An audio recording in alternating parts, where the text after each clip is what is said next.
Hello, hello. I'm back. I said I'd be back. I'm late, as usual, but I'm back. Get all my stuff together. Let's try that. Okay. I think I've got it together. We are postponing the original plan for tonight, which was I had planned on we were going to go and do just a big overview of the case so far.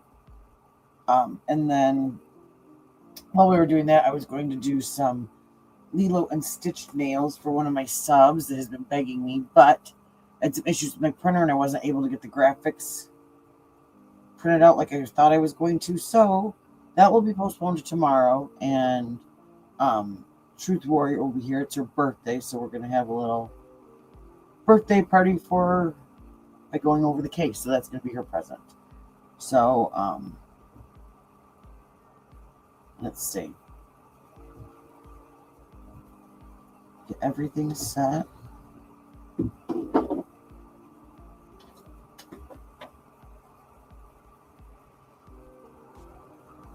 Let's see.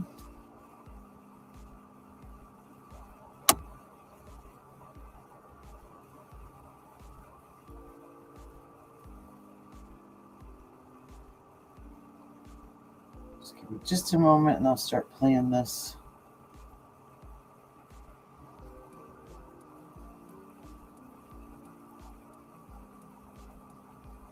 Start playing this guy.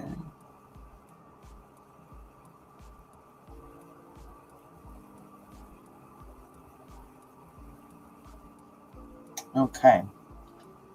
There we go. I think I got it going now. So,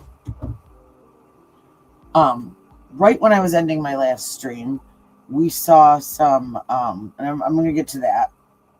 We saw some people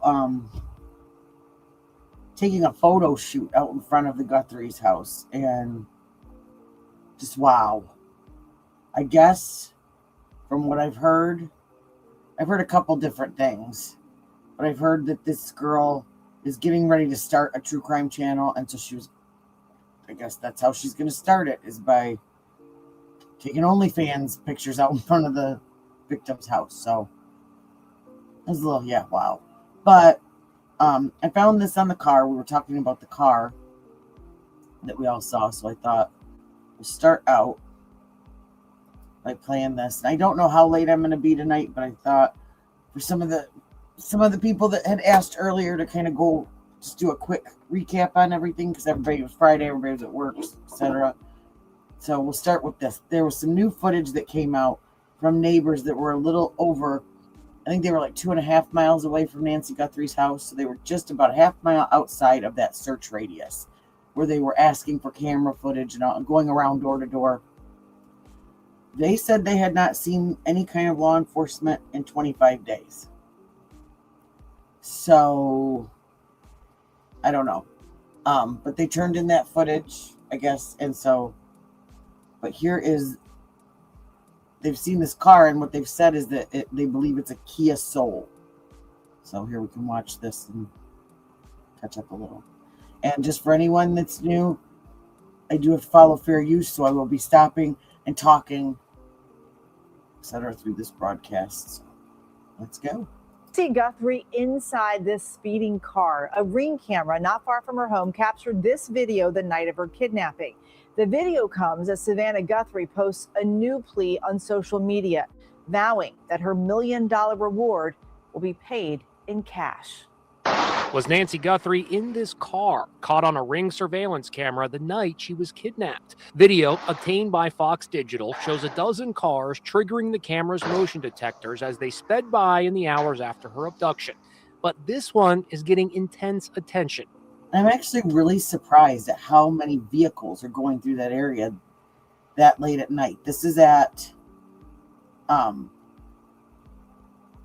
did they say? It's like 8 minutes after, I think it's 2:36 is the timestamp when this white car goes by. So 8 minutes after the pacemaker disconnects from the device that was in her home. It was taken at 2:36 a.m. That's 48 minutes after the kidnapped suspect was caught on camera at Nancy's front door. It's also 8 minutes after her pacemaker disconnected from her cell phone, which is the moment she is thought to have been taken from her house. The Ring camera is located here, 2.5 miles from Nancy's home. The car is thought to be a Kia Soul based on its slanting roof. The Pima County Sheriff's Office says it is actively reviewing the new lead. So this is kind of scary if you think. Could they have had this from the very beginning if they'd just gone and gotten that camera footage? Would it have made a difference? But this is going to be, it's going to be interesting what comes out about this the next couple days. And today, Savannah Guthrie reposted a Today Show segment explaining how the $1 million reward can be claimed anonymously and in cash. No matter who you are, you can call the tip in, you can get the reward without anyone knowing. In her message today, Savannah added, "Please be the one that brings her home. Tips can be anonymous. Reward can be paid in cash." We are blowing on the embers of hope. She also And so that discounts whatever that person that was trying to get a hold of Harvey Levin wanted to be anonymous. Well, here you go. Now you have absolutely no excuse not to give the information that could possibly find this woman. Right? No excuse now. Completely anonymous. posted that gut-wrenching appeal, but some experts say the investigation may be stalled. We've never really seen a case quite like this. I mean, not since the Lindbergh baby kidnapping. So there's no precedent for how long it might take to actually get some answers. It is entirely possible that we will never have the answer. Sunday marks 1 month since Nancy Guthrie was taken. We need to know where she is. Today, Savannah Guthrie also posted this photo of her mother holding the family dog Fetch.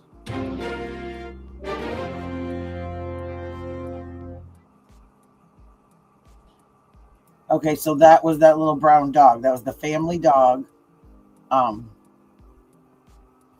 yeah, so let me switch back over here. But I thought that was interesting. Just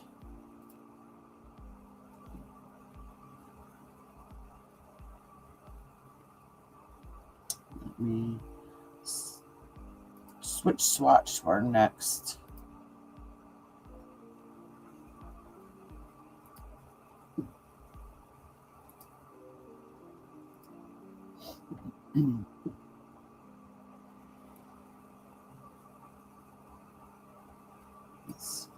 I was interested in this. This is through TMZ, but it is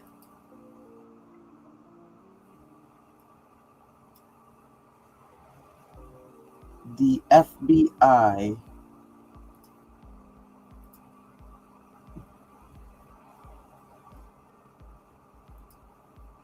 The FBI speaking out on the new video.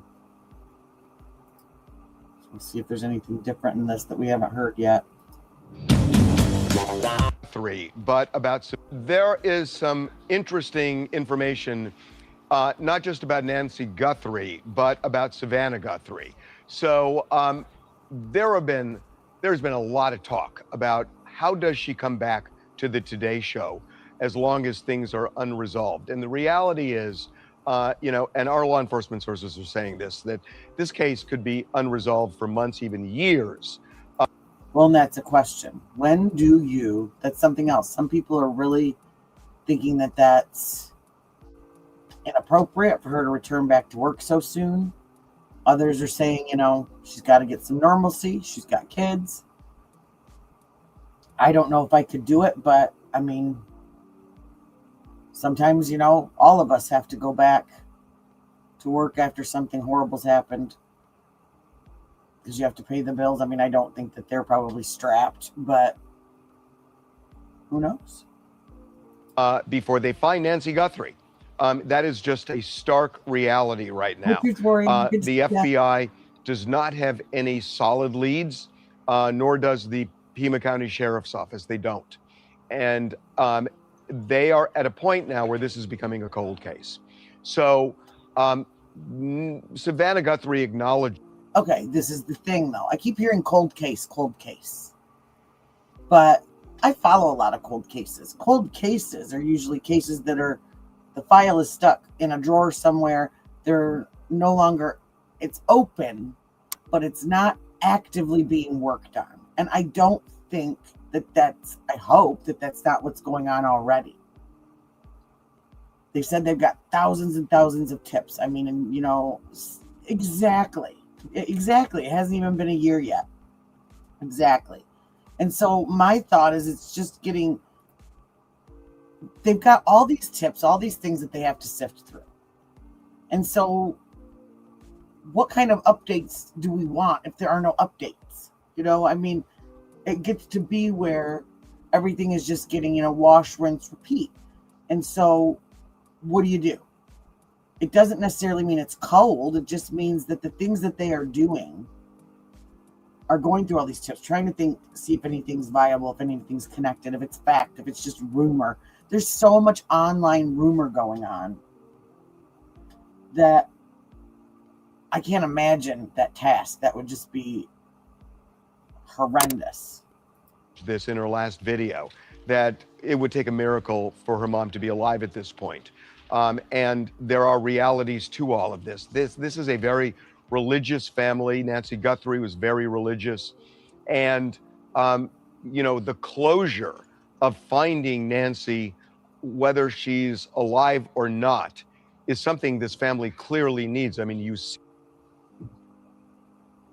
Well, and that's just it. See, in my opinion, it doesn't follow the rules of what a cold case is. I think it's like a shock term that the media is using, to bring people in and to get people upset. Because if they're actively working on it behind the scenes, we might not see, they may not have anything physically to do anymore. They're still working. They're still detectives sitting there sifting through all of these things. There's, and we might not see it, because there's a lot of stuff that just isn't any of our business. Because if we know, then the bad guys know, right? So, I mean, that's it. But that is what's going to happen, Modfather, is that, it will. If there's no updates, then what do you do? You can't just keep going. So you got to move on to something else and hope and wait. My playlist on here is full of cases that were going really strong, and then all of a sudden it stopped. And you just have to wait and hope that there's updates. And I think that's what this is going to be. I don't think it's going to be a cold case yet, but I think it's going to be a quiet one. And I think that once they have, and maybe without all the media pressure or anything anymore, because there's nobody out there anymore, maybe then it will quiet down as far as tips coming in. And, like I said, I mean, you have to remember, not everybody is calling in an actual factual tip. Some people are literally calling in that they had a dream, or that they were in the bathtub and they came up with this theory and they wanted the FBI to know. And then they're calling back 4 times the tip line because nobody called them back about their bathtub dream. So, I mean, oh, I do too, Suki. I do too.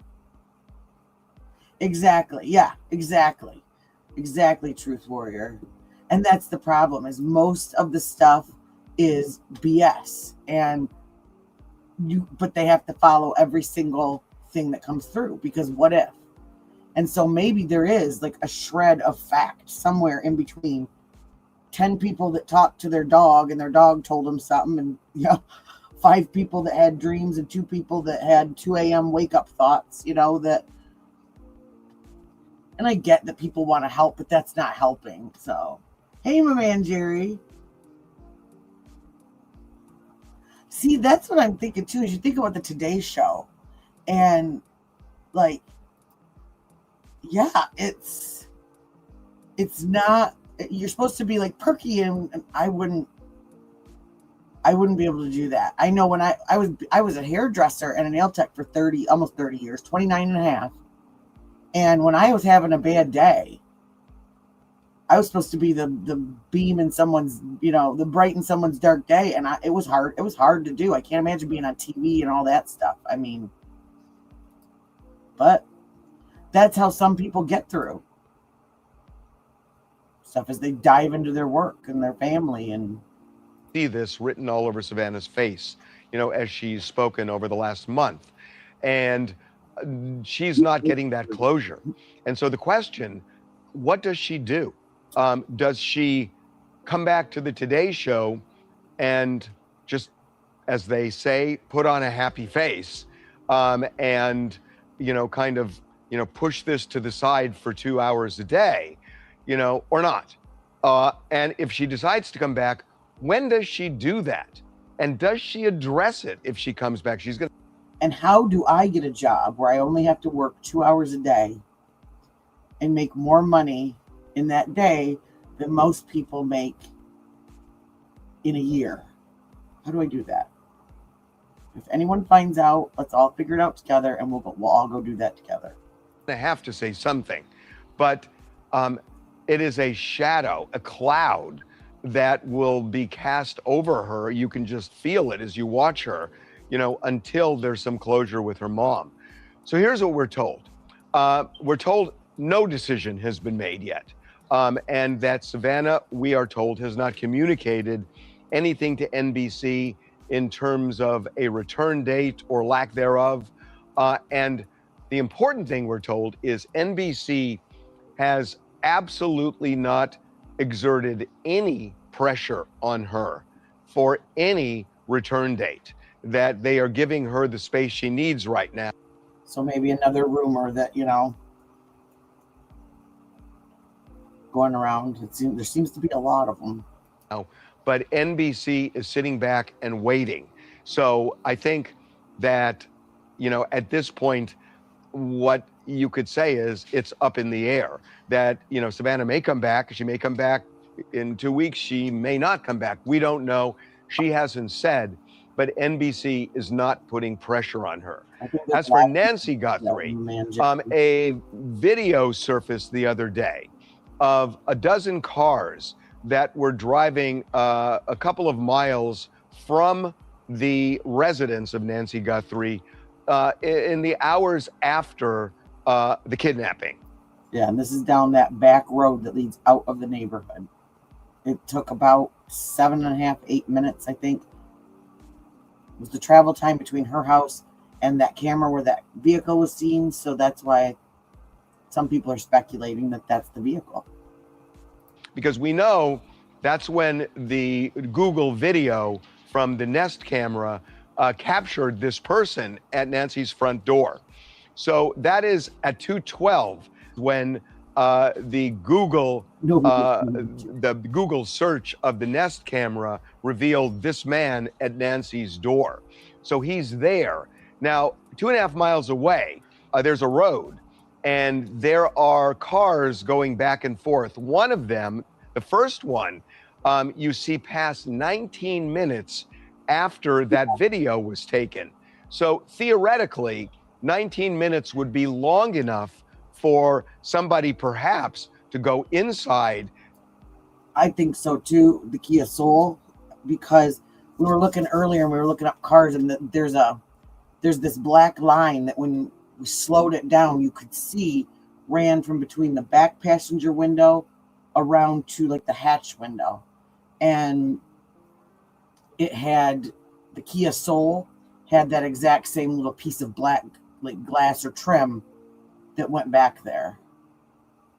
The back was a lot. I know the Range Rovers have sort of that flat back, but this was like extreme flat. So that's why it just looked more like the Kia to me than anything. Take Nancy, put her in a car, and drive those 2.5 miles. So it is possible, in terms of time, that one of those cars could be the kidnapper's car. And there were a dozen of these cars, in that period of time. But the first of which 19 minutes after the person was on that doorstep. Our FBI sources say that this is a dead end, that the placement of the road against Nancy's house makes no sense, that it's the opposite direction from anything, and they have looked also at the ingress and egress around that road, and they have already looked at this and said there is nothing here. So even though it seems enticing to see that car go by, the FBI, we're told, has already made a decision that there is no real lead produced. I don't know if I believe that, because the map that we looked at earlier showed that road leading right out to, like, you could get to the expressway right there and go anywhere. And exactly, go into Mexico. You could go to the border. It took what? It took JLR and Brian Etten like 40 minutes to get from her house to Nogales and to the border. That's where they were. Well, there's 12 car. I think if I remember correctly, he said 12 cars going, but at 2 a.m. on that road, like, that's what I'd like to know too, is the rest of the cars. What time did they go through? Is this all, see, they're playing, I feel like they're playing like a game with these timestamps, because and maybe they don't have the timestamps too. I don't know. But, well, they obviously do if they know that that was 2:36. It just, I think it's one of those things that it's one of the very few leads that the public knows about, and so everybody's going to hang on to it. I was amazed at how fast they were going down that road, because it looked pretty treacherous. But I guess if you live out there, you're probably used to it. So it could have just been a neighbor dropping. My thought was it could have been like somebody dropping a girlfriend off or something like that and heading back home, or by the video. So right now, they don't have a suspect. They don't have a person of interest. They do not have a vehicle. They clearly think there is something to that first ransom note that we and 2 local television stations in Tucson received. But as far as we know, they have not been able to track down who wrote that note, nor are they able to track down the person who has been sending us demand letters saying for a certain amount of money, they will give them information leading to Nancy and the kidnapper. So this is becoming a cold case, and it must be an absolute nightmare for the Guthrie family. Hello, my name is Liza. I'm from Louisiana. Me personally, I think she should give it a little more time. Roughly, her mom's been missing for 26 days. I don't think they've dotted all their I's, nor crossed all their T's in that short time frame. I wouldn't return to today's show until my mom returned home. But what happens? But I got to ask you, because think about this. What if they just don't find Nancy? Do you put your... That's something that we talked about earlier today. What if they don't? Like, everybody can't keep just sitting out there staring at the house. Everybody can't just keep going. I mean, unless there's new stuff that's factual that's popping up. And I don't know that I would ever be able to get over something like that, my man Jerry. Like, my thought is, losing a parent is really hard, especially being that they were as close as they were. I mean, they were like best friends, it looked like, at least to the camera, and the way that she talked about her mother.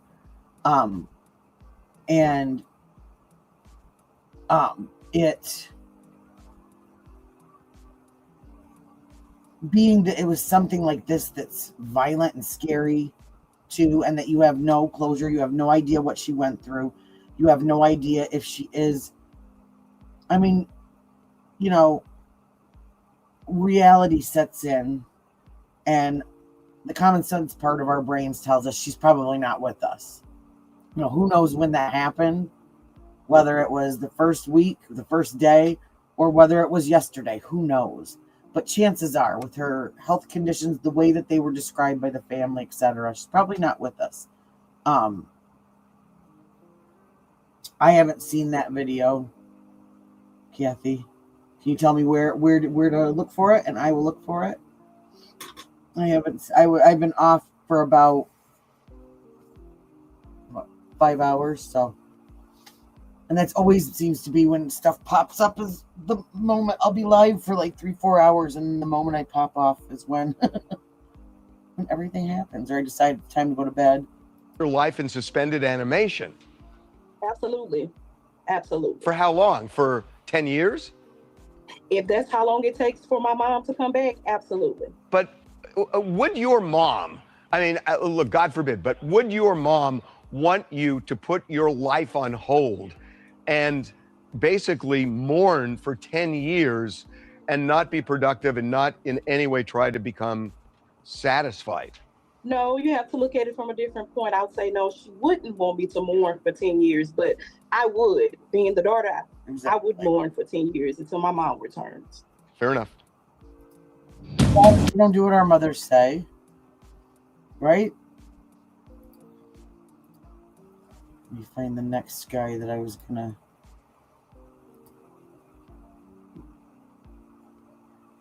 I wanted to see.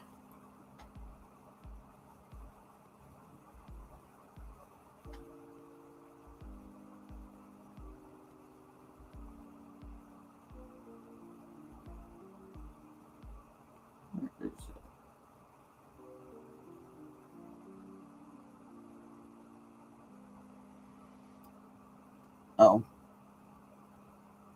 Here, this is, I wanted to hear that Maureen McConnell take that as I like her. Forgetting to go and find her podcast and subscribe to it.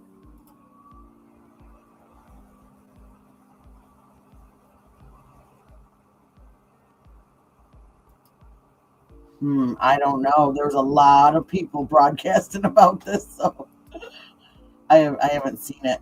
I'll look for it though through my travels. Okay, this is Megyn Kelly, so we're gonna do the stoppy starty thing again, you know.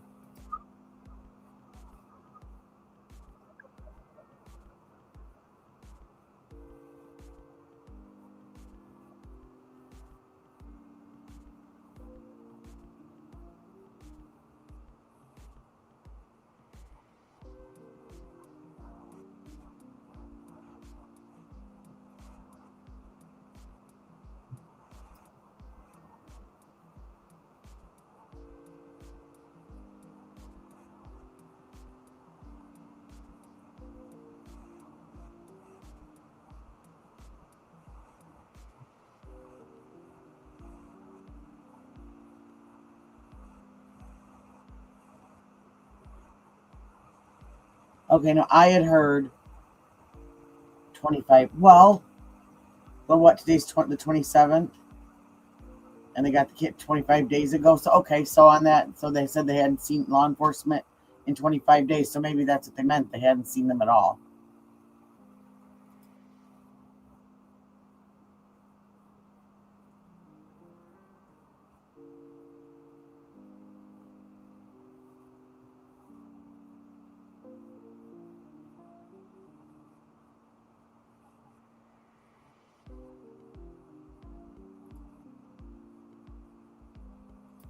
Yes. So the comforter.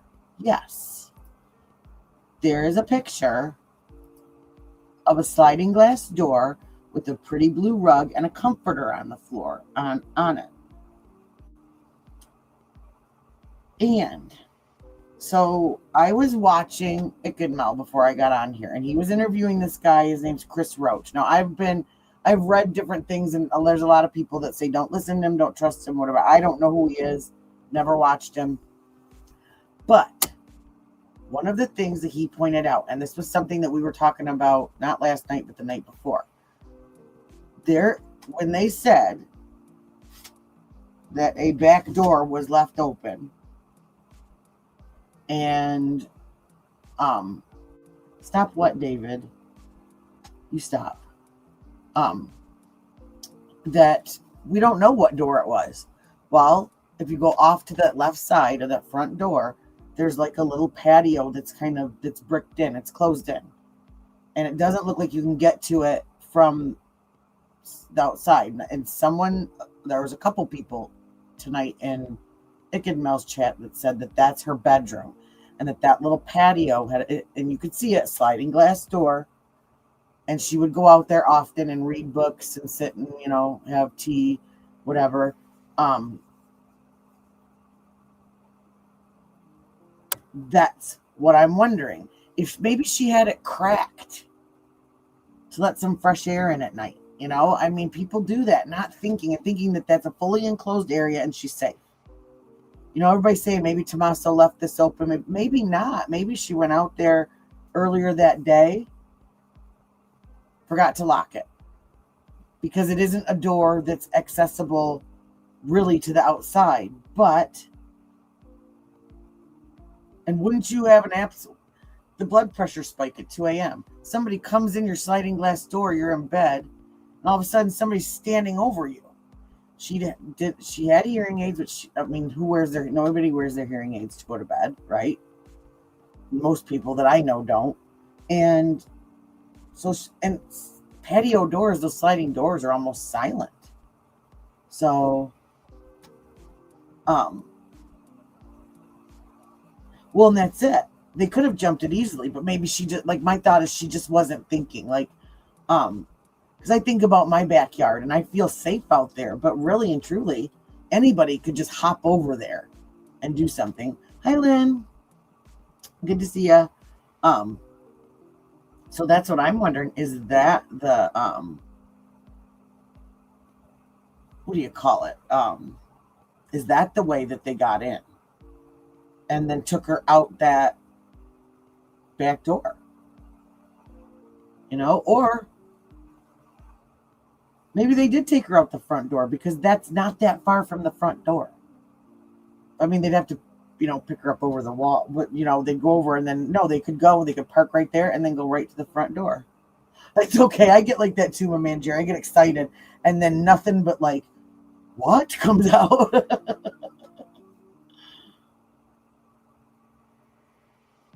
Exactly. And I was watching, and I can't remember who I was watching. They were talking about, again, we don't know the timestamps on those videos. So what if that was afterwards? What if that was an afterthought as they're walking out to get that one last ring camera? Oh, there's a ring camera. Let's grab it. And she was already in a vehicle somewhere off to the side where we couldn't see. I mean, oh, hey, I'm not a great typer either, my man, Jerry. Let me tell you, not at all. And I forgot again to add this to the stage, so I just kept yapping. But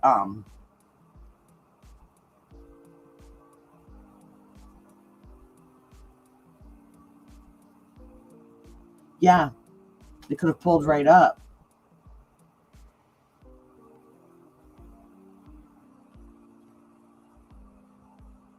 Well, see, that's one of those things. There's that's just a rumor. They have not said anything about any bedding, any DNA on any bedding. That was something that I watched earlier and I saw it be debunked quite a few times. Yeah, there's nothing about bedding, about DNA, anything like that. There's only been said that there was blood along with another contributing DNA in the house. So we don't know what that came from. A theory that someone said on a X page, and it kind of gradually throughout the last couple days became internet fact. And so that's not something that has been let out.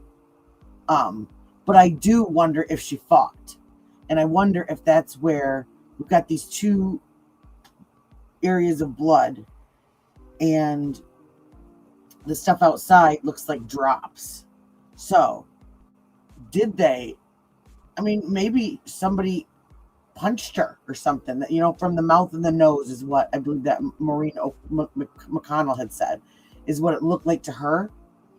And so if they're carrying her out and she coughs or spits or whatever, that could very likely be how that got there. it's just...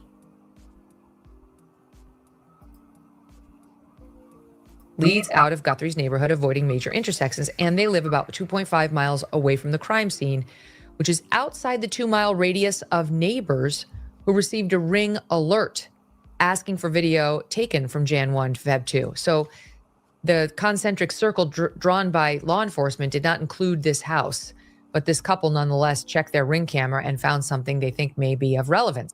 And that's what's going to be a bummer, is seriously, if this ends up being where she is, where they find the answer to their question, like,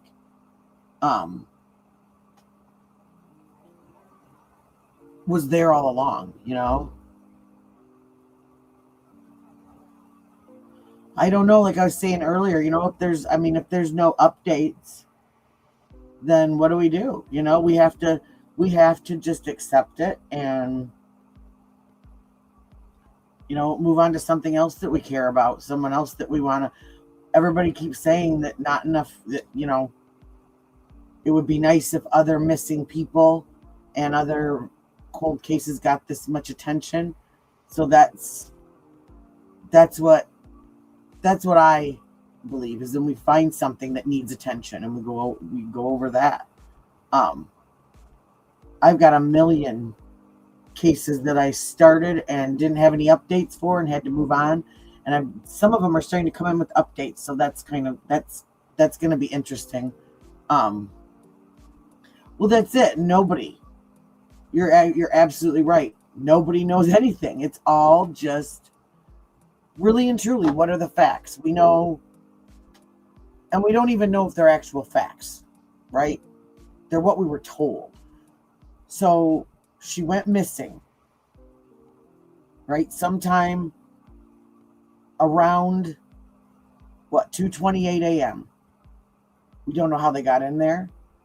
We don't know how they got out of there. We don't know if she was alive or dead when they took her out. We don't know who it is. We don't know who it's connected to. We don't know if it's random. We don't know if it's targeted. We know that they didn't take her purse, her phone, her medical device phone, or her keys. We really don't know if they took meds or not, because they just kept reiterating how important these meds were to her, but they never specifically said that they were left there. But that's just it, Kathy. They absolutely could have pulled the bedding and bagged it. We have no idea what those FBI agents were doing in that house. They went there, 2 or 3 times, and were there for like 2 or 3 hours at a time. They took some boxes out. They took some bags out. So they very likely could have.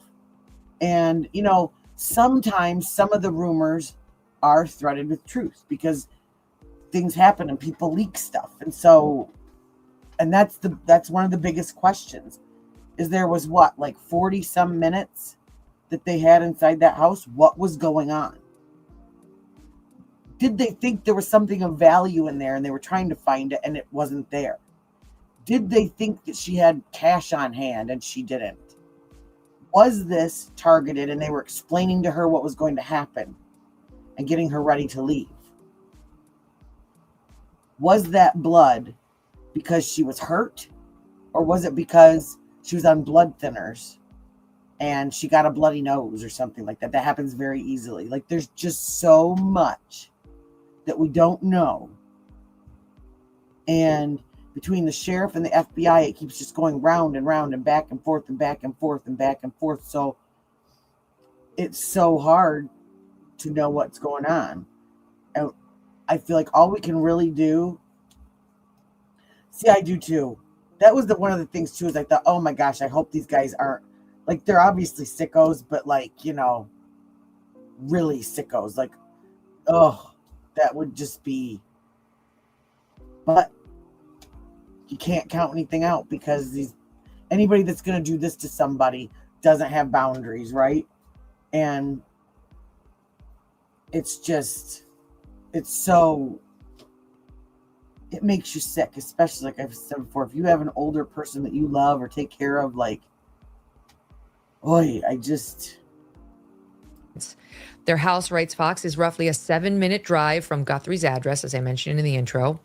One of their videos was recorded around 2:36 a.m., which is roughly 8 minutes after Guthrie's pacemaker last synced with her iPhone.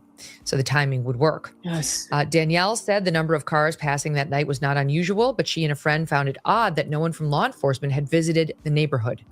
The route itself had been flagged to Fox News Digital by another neighbor who said she also saw a suspicious man walking in the area on Feb 2, which would have been Monday, around the corner from what appeared to be an abandoned car. And then we have that weirdo walking around, what was it, last night? Not walking around, excuse me, driving around. I guess I'm going to find that video like 100 times. He drove around the house, had Nancy's picture on his phone. I mean, that's unsettling. Finally, she says she described that man as 5'9" tall, Hispanic with a close trimmed beard and wearing a silver bracelet, smoking a cigarette. And then this is actually the final point. Another unidentified man was spotted in mid-January, according to a different neighbor who did not have your typical walking gear on. He had his hat pulled really far down over his eyes. He was just walking in the neighborhood near an intersection leading to Guthrie's home, and hadn't encountered him before or after. Kind of younger, just didn't look like he was going out for a walk. She thought he was suspicious. Now we get the TMZ report today. Yes, he was drunk and he had been smoking the ganja. They said he smelled heavily of it. So he was a happy boy. In fact, in the video, he's sitting there. And I wonder if there's some other stuff going on too, maybe, because he was like laughing, and I wouldn't be laughing if I was getting a sobriety check on the side of the road, but maybe he's trying to play it off, or, but they released his name, but I can't remember what it is. But Brian entered and said I'll find the short. I think I've got it in my history. Oh, excuse me. He said he had driven around like 100 times. Saying our FBI source has looked at the video and says it's a dead end. The area where the cars are driving, as well as the ingress and egress, has led the agency to the conclusion the cars have no association with the kidnapping. And yet, Fox had reported that this house, the Strategolius house, is on a back road that leads out of Guthrie's neighborhood, avoiding major intersections, and talking about how this is her neighborhood. That's the neighbors themselves say this is her neighborhood. And I feel like the neighbors of all people would know very well if there was an ingress and egress out by their home from Nancy's neighborhood. I don't know. I'm not sure about TMZ. And see, that's just exactly it. TMZ, I feel almost as TMZ is running interference for somebody. And they were the ones that changed the timeline. About a week and a half ago, 2 weeks ago, they changed the timeline. And then never said another thing about it. They kind of just insert these little plot twists here and there, here and there. And I mean, they are a pop culture channel, they're not, this is weird, they're not normally about stories like this. I mean, maybe because Savannah was on the Today Show, but I don't trust that there's something weird with the whole TMZ, Harvey. And you tell me whether we should be discounting the Strategolius's new lead so quickly. Well, there's a lot there. But first of all, if in fact the FBI is discounting this vehicle or these vehicles.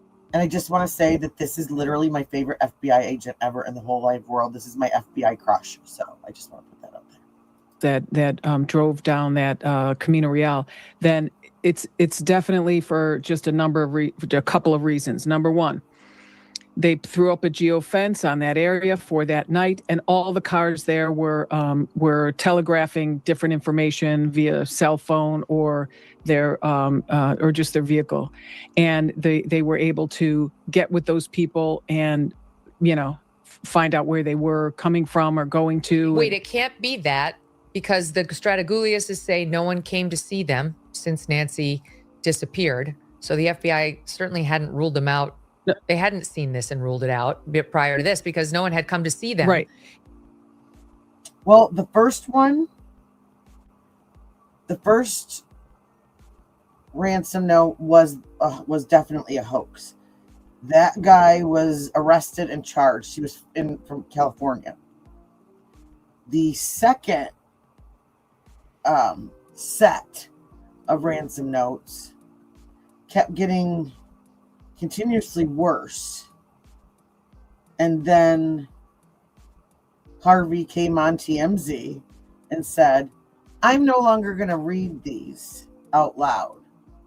And he seemed kind of weird and shaken, and he was acting odd. So he was no longer going to give the attention to the ransom notes. Okay.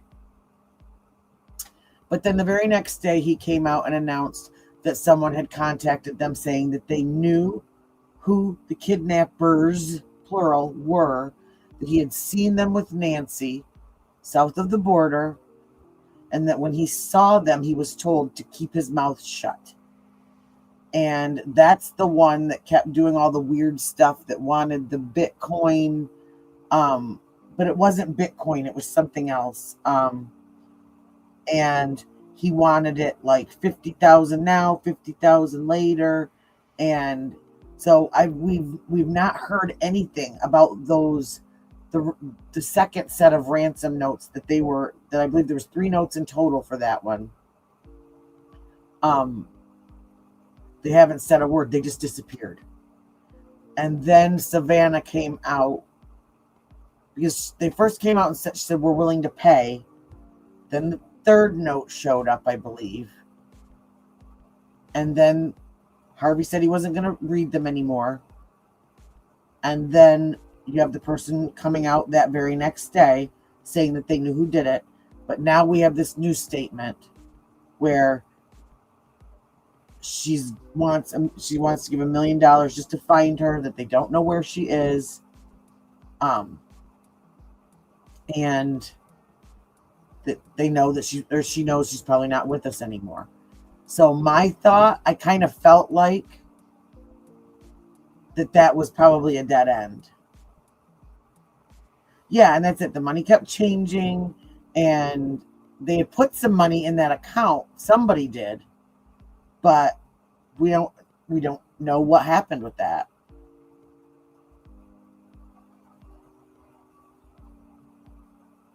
My man Jerry, I don't blame you at all. I don't blame you at all. And that's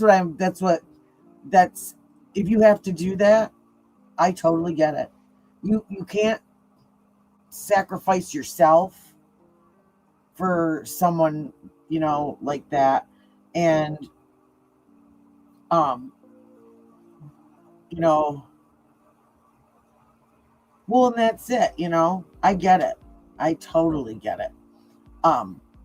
But, and like I said, that's something that I've been thinking about, is that even though I don't think this is a cold case, I think it's just quiet. I think it's going to come down to, it's just going to be moving on to some other cases that I think are important for people to know about. And, figuring out, what you guys want to see. What do you want to go over?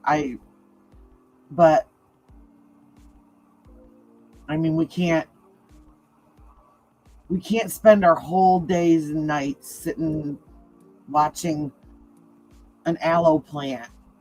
Or is that an aloe plant or agave plant? I don't know what it is. But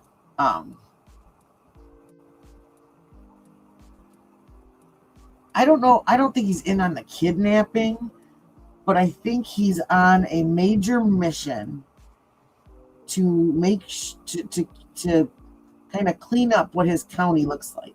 He doesn't want people to think that it's dangerous. He doesn't want people to think that they can't handle this. You're safe under my watch. You're this, you're that. I think it's very political, ego and image driven for him. That's what I think that this is. I don't think that he's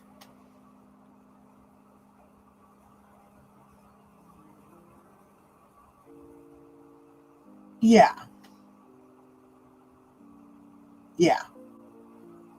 It's just I just don't trust this guy. He is. I mean, and it's even to the point, seriously, where, I mean, I've said this a couple days in a row. I cannot put even the word sheriff in my title without it getting flagged for spam, and it makes me pick a new title before it will publish my live. Like, that bugs me. Yeah. I can put FBI, I can put LE, but I cannot put sheriff or nanos. Can't put either of them in. It flags me and it won't let me post it.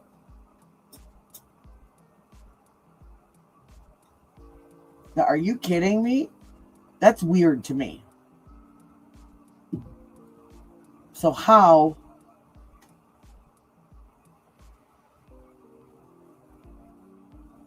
like, is there that much pull that you could get a platform to block your name? I mean,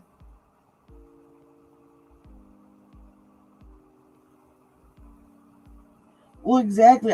Exactly. He's blocking the FBI. He blocked Border Patrol at first.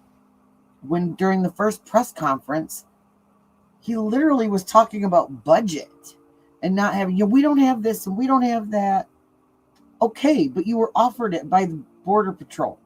You were offered certain things by the FBI, and you said no to them. And okay, fine, but then you've got to have some sort of plan B, and I don't think that he took this seriously from the beginning. I think that he probably just believed that they were being over dramatic or something, and that she had wandered off and something had happened to her, because they kept saying she's sharp as a tack. She's sharp as a tack. They just wanted to make sure that everybody knew she was aware. Yeah, the first 24 hours, and then it kept getting back and forth. 3 times, I think. They released it, closed it, released it, closed it.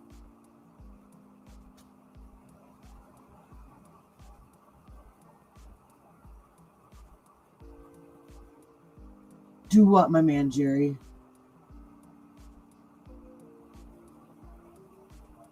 Well, and that's, yeah, exactly. Exactly, Truth Warrior. It's like a pouty little boy. Fine. I really think he's just self-absorbed, and the things that he's done that have come out about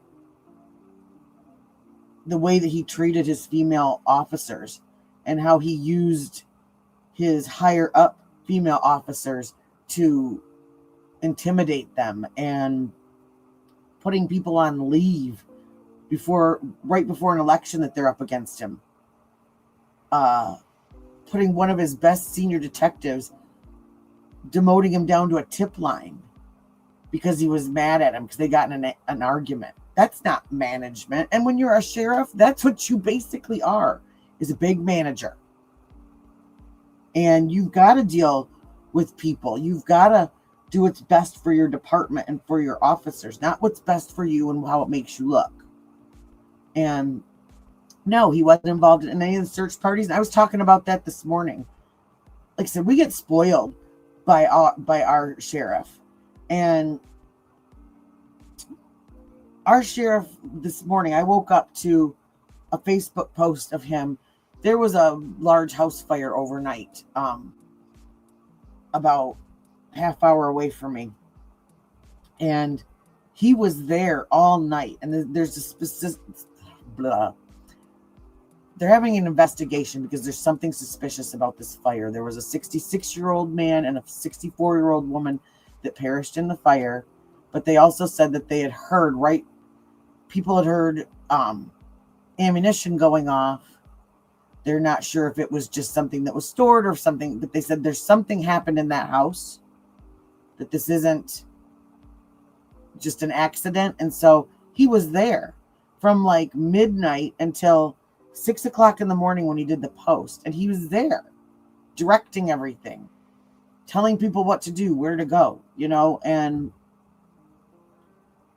it is Antonia.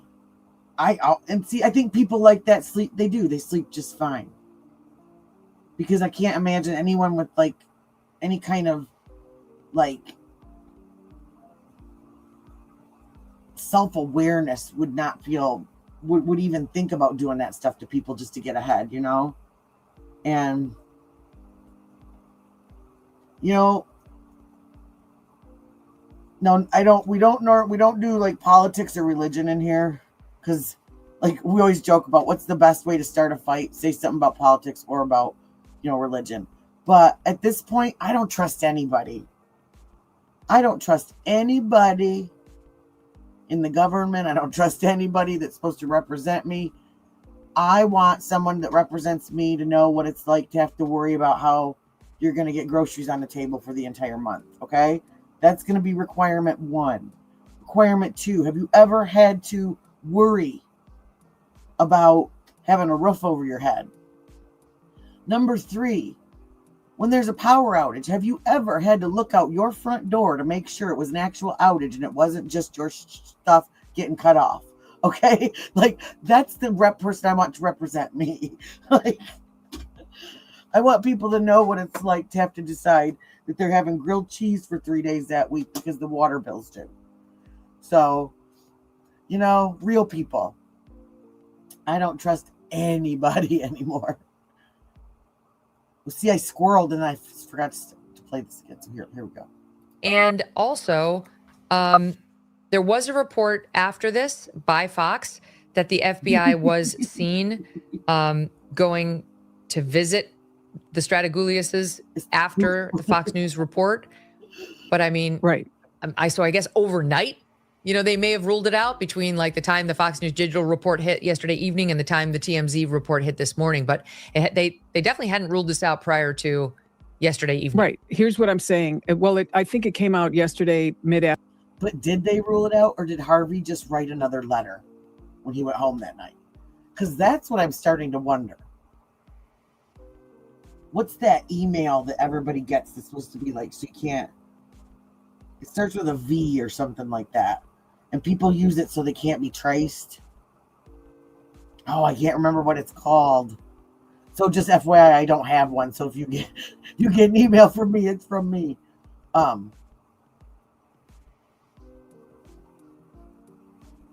Well, and that's it. VPN. Yes. That's just it. I don't believe anything. Afternoon, if I'm not mistaken, the Fox, it came out on that, and a lot of people were getting alerted. What I'm saying is, right then you've got the cast team with the FBI, and they're already doing all kinds of work, and they're up to their eyeballs in it. And now they're like, okay, let's throw a geofence. You don't have to go there. You don't have to visit anyone.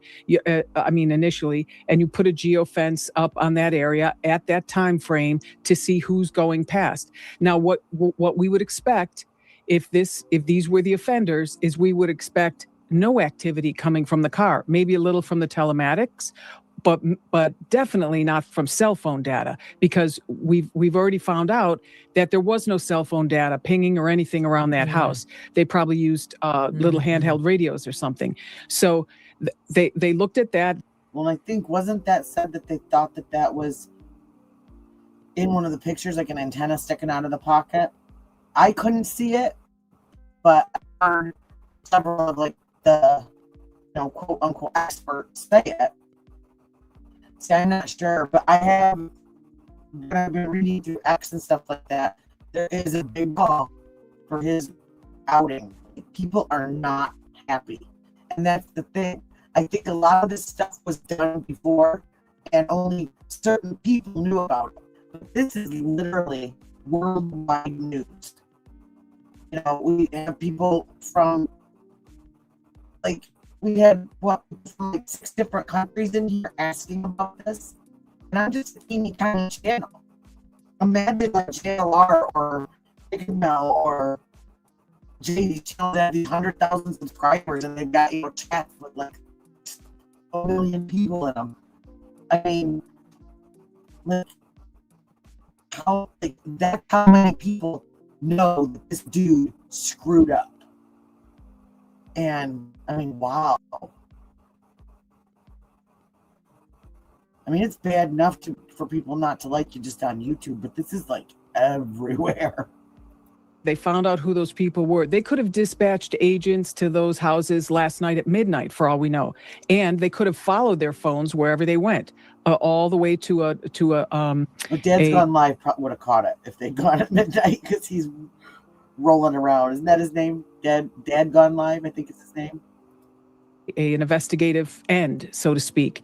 So they could have done a lot of work last night, and it wouldn't be the first time a police officer or an FBI agent showed up at your door in the middle of the night because they probably wanted to really hammer this down. We don't know that happened. We don't know that would have.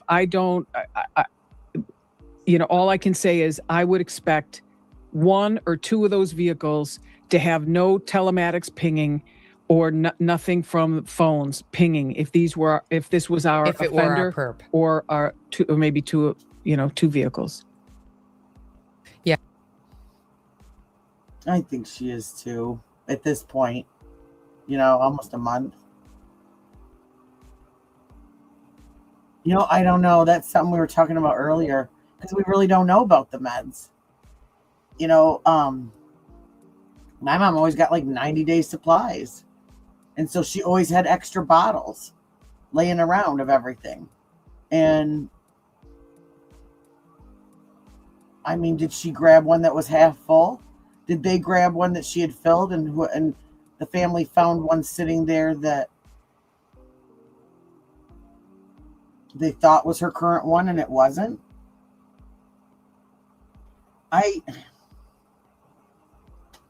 And I guess, that's the thing is if the theory is that it's somebody who's an amateur, then unless she spoke up and said, let me grab my meds, or was able to say that even, because we don't know.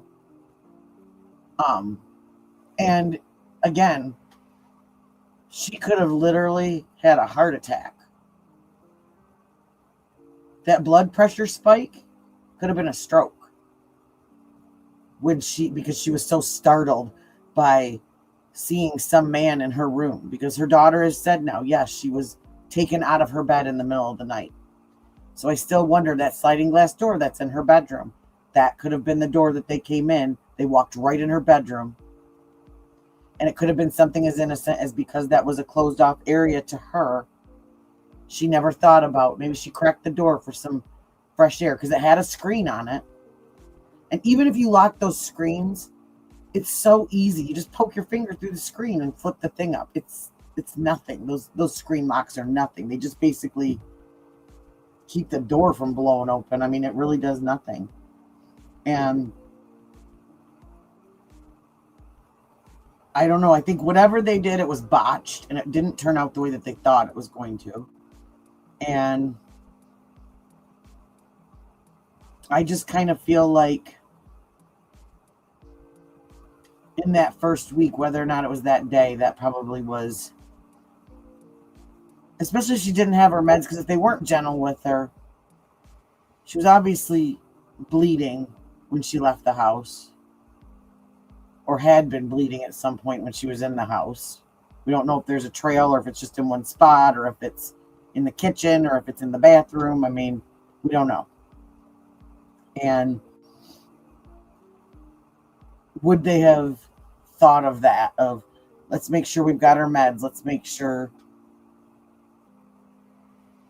would they have even known that she needed meds? Like I said, if she wasn't able to say, or if she'd even, because I can't even think that I would even think of that if somebody was taking me out in the middle of the night, you know?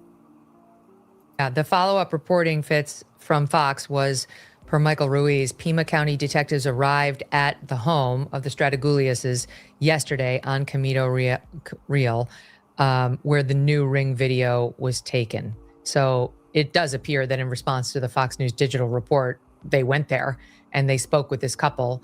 And then by this morning, not the Pima County Sheriff's detectives, but the FBI, which has been somehow Harvey's source in this whole thing, is saying it's a dead end. He puts it as, quote, "It is a dead end. The area where the cars are driving, as well as the ingress and egress, has led the agency to the conclusion that the cars have no association with the kidnapping." Well, Maureen did an eloquent job of explaining the cell tower markers and what's coming out of the car and all those type of things. But I think all of us rely on what's worked for us in the past and investigations and the technology of. And I'm just going to say this too. Them turning off digital devices and things like that. Let's say they did it in the car. Let's say they turned off their phones. They didn't have their iWatches on, iRings, whatever. Like, some of us are saying, like, how can it not have a digital signal? Blah, blah, blah. How would they, if they are, they'd have to be professionals if they knew to turn all that off. They don't have to be professionals. They just have to be young and be aware of technology. My son is 16 and he knows how to turn the airplane mode off, turn do not disturb, all this stuff. I mean, I have to have him do that to my phone. I have to ask him, why do I need to do certain things to my phone? Hi, Diane. So again, and kids don't want to be caught. And I'm not saying kids, like, I'm almost 50. So I mean, by kids, I mean like in their 20s, that would just be automatic. And if they watch TV and they see things like Brian Kohlberger, who turned his phone off from Washington to Moscow, and good to see you too, hon. They'd know. I mean, they're watching, everybody watches the same stuff, pretty much. Of course, maybe DNA, if we're lucky, will ultimately perhaps help solve this case. But I also, in earlier cases I worked, my police career, as well as even FBI in New York and later as a profiler, reaching out to the public is always an interesting way to sort of narrow the suspect pool. And it's certainly in a situation like this. And I would like to see, perhaps on the part of the Sheriff's Department, the FBI, to put something out there like, all right, everybody, we all know about this crime that occurred, when it occurred, where. Can we ask for anybody who was driving in that area, if you're in the range of the internet, which of course everyone is where it's going to be posted, and you were out there driving, could you contact us and let us know? And just maybe you saw something. You're not a suspect. Well, exactly. Maybe they passed somebody on the road and they didn't realize that they saw something until they said, hey, did you see another car? Were you down? Maybe they drove past her home the exact moment that these people were pulling out of the driveway or pulling off of wherever they were at and never thought a thing about it. I mean, that happened to my ex-husband and I. We were broke, and so we'd go driving around listening to the ball game at night on the back roads. And we got pulled over one night by the state police, and they pulled us over because they'd had a rash of break-ins around. And we told them, we were honest, we said we'd just drive around, listen to the ball game, and, go home, because he used to work till like 11 o'clock at night. So we'd do that real quick. And then they asked us, they said, well, if you guys ride around out here, he gave us his card. He said, if you see anything, you see something odd, you see anything that just makes you think, give me a call, because we're trying to solve these burglaries. We got let go because we were fine, but they do enlist the help of people sometimes.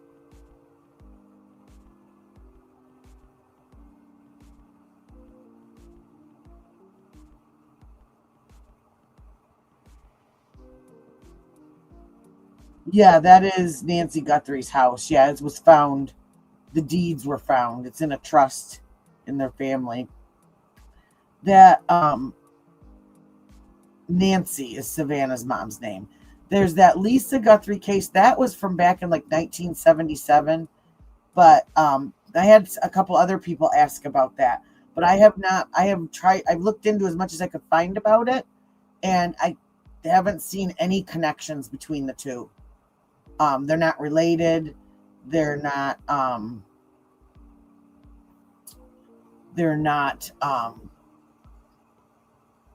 And the two cases aren't similar. So yeah, as far as we know, there is no connection between Lisa Guthrie but Nancy Guthrie is the mother that's missing. That's the thing. I was talking to somebody else in here about that. What happened is when this first happened, you could go in and you could type in their names, everything. You could find everything about them. It's all public record. But as this story got going and more media picked it up and more, what happens is that information gets put on page like 10, and you have to sift through hundreds and hundreds of articles before you can get back to any of those websites, those public information websites that, like on day 1 or day 2, were instantly popping up their stuff. It says right on the deed. There was someone else that wanted me to look it up. I looked it up again. It was on, what was the name of the website now? I screenshotted it on my phone. But it shows that the home is in a trust. And because it's in a trust, you will not, it's not public information because it becomes private information until the person that started the trust or that signed over the trust passes away and the house is officially given to whoever the beneficiary is of that trust. So we won't know, but it showed, you could see it, and you could see the deed of when she bought it, what she paid for it.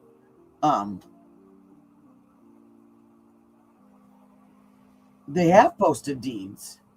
They have posted it. I found it on X and I found it on Google. I think it was on Google. I used 2 different websites. One, I believe, was People Finder.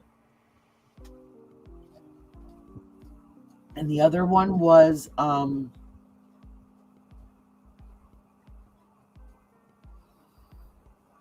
what was it? It was like it's like White Pages or something like that. But there's 3 websites. You just type it in and you can find it. Oh, no worries, Truth Warrior. No worries. Maybe you saw something, a car went by, somebody pulled over doing something strange. Oh, exactly. And then these videos there may be more videos coming in. There may be some we don't know about also. And do your best to slow everything down, blow them up. There's technology now, they can make it probably read the tags. And then if a person in one of these cars is not. And that's what I'm saying is the deeds that I saw showed the home when it said, I'm trying to think of what it said above it. But it says like owned by trust. So that was why if you typed that in, it wouldn't come up, I believe, is what it said. Does not contact the FBI or the sheriff's department. Doesn't mean they're guilty of anything, but it's something I think we'd want to talk to them. They can have an affair and they shouldn't be out, doing what they're doing. No, it's actually not illegal because I'm going through that right now. And everything's different by state. You have to remember that with estates and probate and all of that stuff. And that's another good, the tax assessors, because it'll tell you everything about the house. I don't have any of that stuff right now. You can look it up for yourself. But I did it on a live back, I don't know, maybe 2 weeks ago. And then I had someone ask for it again last week, and I looked up all the information and I got it ready, and they never showed back up. And so I moved on. So, but yeah, you can totally look it up. Look for the Pima County Tax Assessor's Office. So no, it won't. It wouldn't necessarily be under Nancy Guthrie. It could be under a trust, or, but it can be. Properties can be in limbo because it takes a while for the court sometimes to decide if there isn't a trust on it, who the representative of that person that would be Nancy Guthrie should be. And so you have to wait and you have to do that. At least here, that's what you have to do. 3 a.m., whatever. But let's try to get people to come forward and say, yeah, I was driving right in that neighborhood, or, a mile away or 2 miles away. That's, yes. The trust does have to be in a name, but this is what I got from Google, because I looked that up about that. The trustee and who the trust's name is under when it becomes a trust is not public information. It becomes private information then.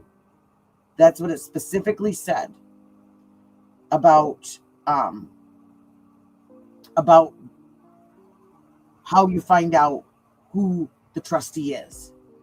And so the trustee, that's what well, if it's not right, then I'm sorry. That's what I found on Google.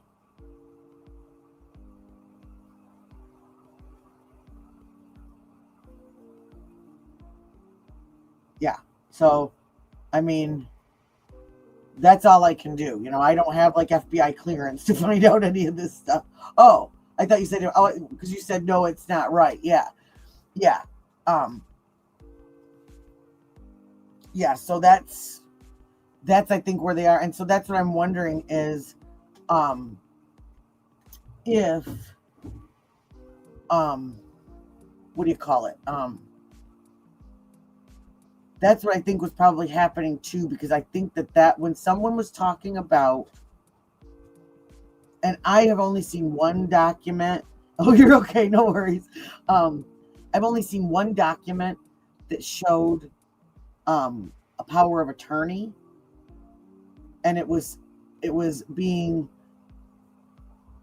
displayed as being Tommaso being Nancy's power of attorney. But how I read the paperwork was that it was Annie signing for Tommaso's power of attorney because they were buying the house. And so I haven't been able to prove if that was real or not.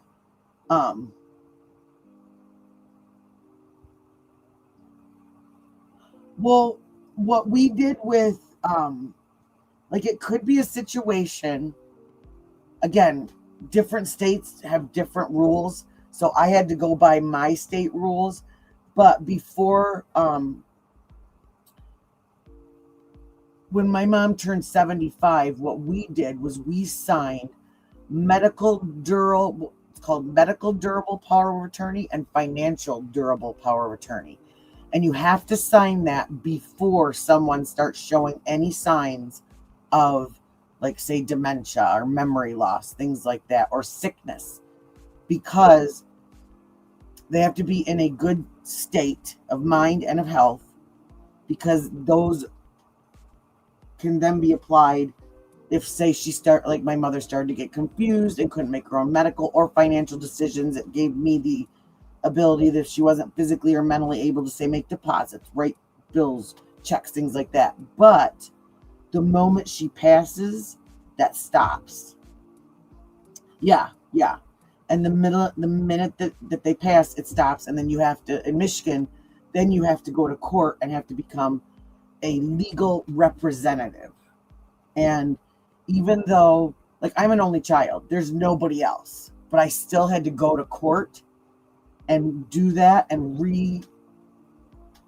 refile all of that stuff. It's giant pain, and it takes months and months and months and months and months. And no, exactly. Yeah, exactly.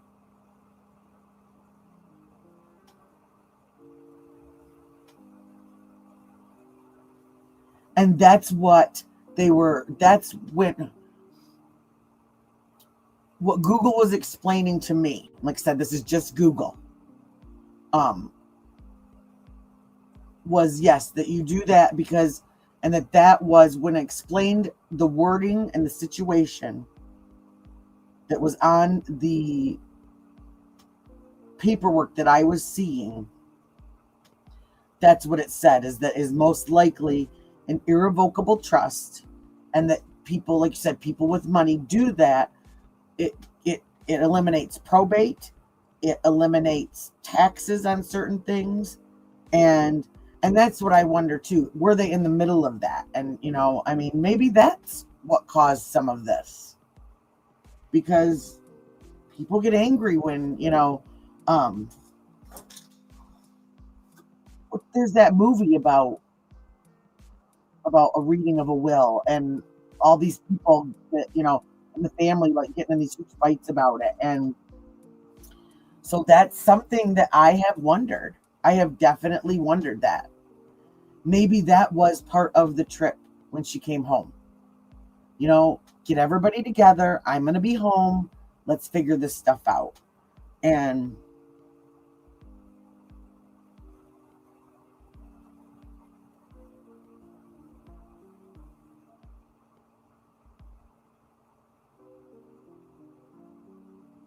close to the top. Well, somebody was wondering too. Yeah,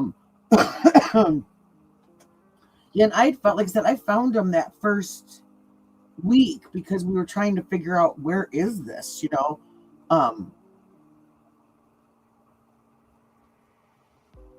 and that was how we found everything. We were just trying to figure out Annie and Tommaso. That is Nancy's daughter and son-in-law that live 4 miles away. They were the last to see her on Sunday. Was it Sunday? Yeah, they were the last to see her, and one or both of them dropped her off at like 9:48. I think that was the timeline.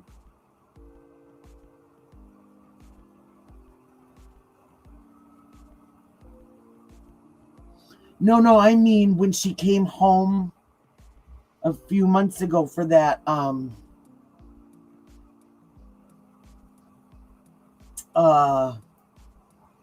throat surgery, her homecoming. When was that?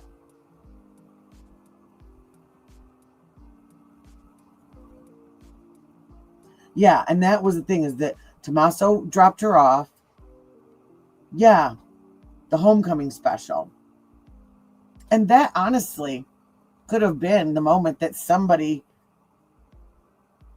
so right before this, was that the moment that somebody was like, that snotty happy woman, somebody, it could have, you just don't know. Oh, no worries. It's honestly, everything changes so much. Even if you're behind, you're caught up, because if you followed this from day one, it's still confusing. And I'm not even 24 hours with this stuff. I mean, seriously, like when I get off of here, I'm watching, I've been watching old episodes of that show Catfish. I don't know why. I'm so embarrassed to admit that, because that's such a trash show, but I cannot stop watching it. I don't know. It decompresses me, maybe. I don't know. But yeah, so, I mean, that could be, did it start then? That'd be enough time maybe for somebody to,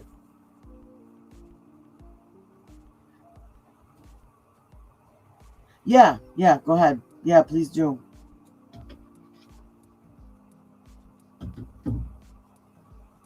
Oh, I got the right phone. I had to make sure I had the right phone. Yeah, and I think we need to do that every once in a while. It's not healthy just to sit 24 hours a day and watch just, and well, that's something that nobody knows. Well, at least we don't know. I really do think the FBI knows a lot more than they're saying. I mean, I think that's a given,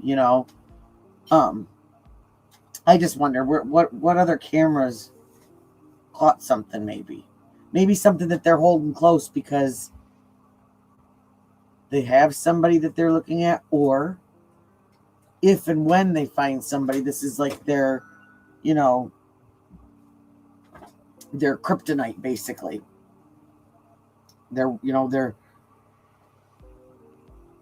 let's see.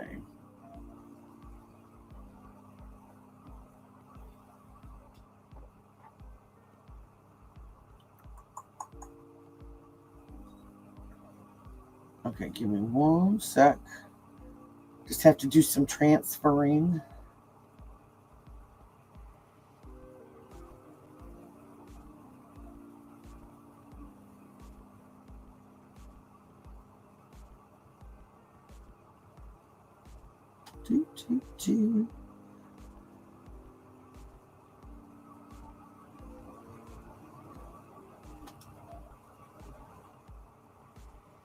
Well, that's what I wonder. Yeah, have they gotten something that, yeah, they're just kind of holding back.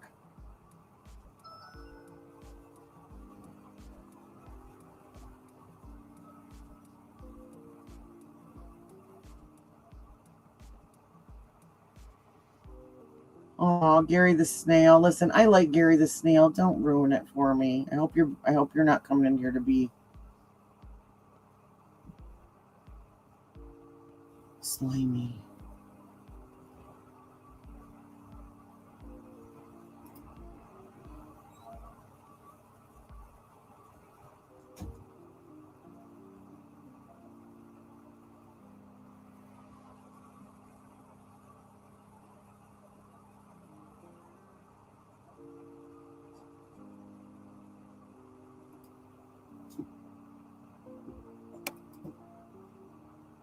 Hold, please.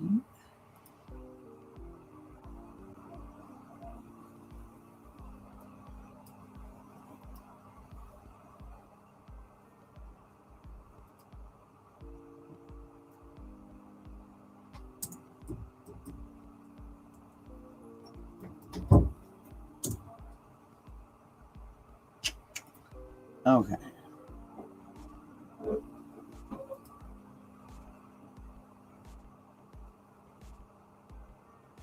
Peace out, Gary the Snail.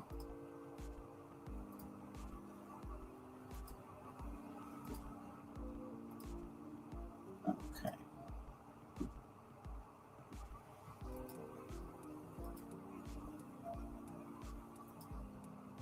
So this. Let me just do this. Put you over here.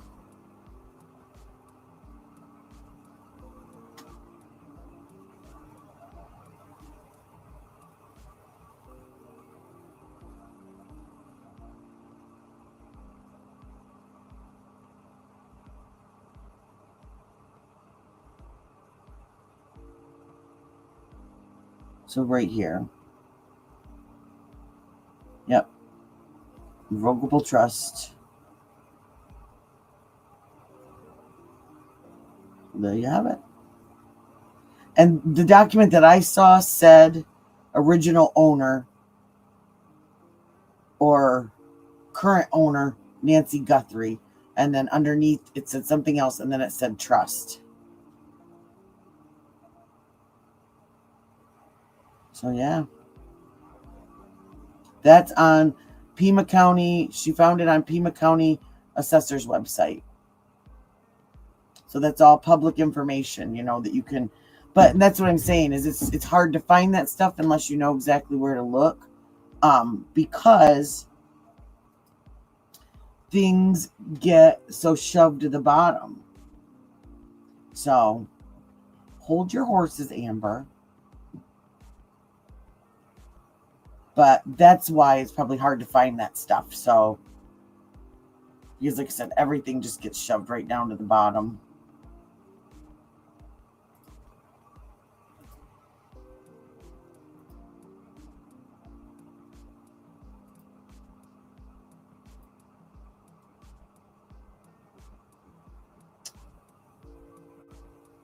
Okay. If you're you're in some of these back roads you described, Megan, I don't know the area well, but I'm looking at the map. This is not a wrong turn you made. You're there for a reason. You know where you're going, most likely. And clearly the person who took Nancy knew where he was absolutely. And just put out there, hey, anyone who's driving, between 1 a.m. and 3, they can make it anytime they want. Can you just contact us and let us know? And if they do identify some cars, tags, ownership, etc., and that person didn't call, that doesn't mean they're guilty, but at least move them up a few notches on the suspect list, and let's do some more follow-up with them. That's how I would go about this. They may have already, they haven't done the posting as far as if you were driving around, let us know. International disputes, inflation, rising. Yeah, and that's one of the most accurate information that you get, is you get it right from their county. Because some of like the People Finder websites and things like that, you have to dig. Because there was one website that I found. I need to check something really quickly. There was one website that I found that was like a People Finder website, and it talked about that she was vice president of Arizona University. But then when I did more research and I read further, she was let's see, is this still up? I'm going to check and see if this is still up.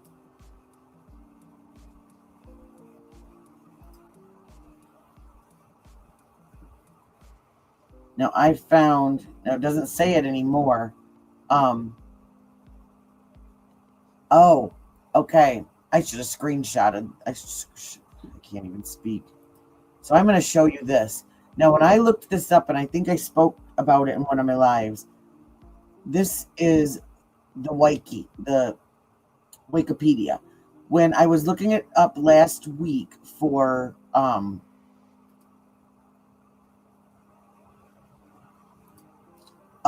whoever had come in here and asked for it in the chat, it was Nancy Guthrie, and it gave her bio.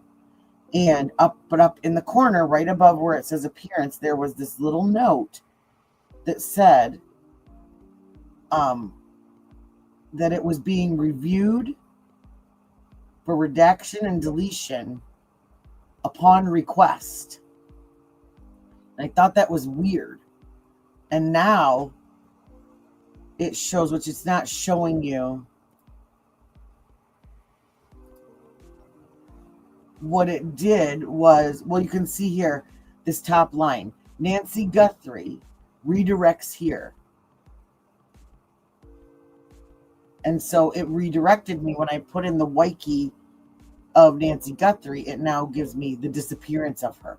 And so it is just telling the story of her without any of her bio details. Here's some of them, but it doesn't have the lists. It's not. So I wonder if it's been redacted, edited. So it tells how her husband. Yeah.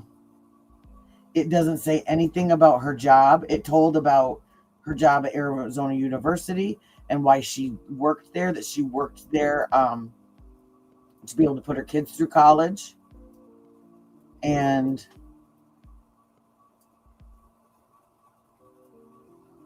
all of that's gone now. All of that's gone.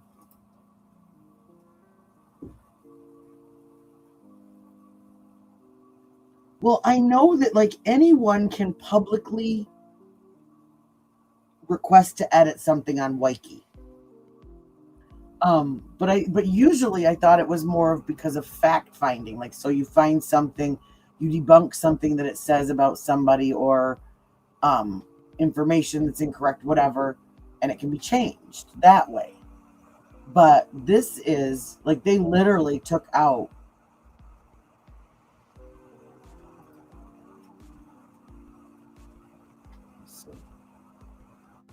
sorry, I'm gonna go fast, so don't anybody get sick. So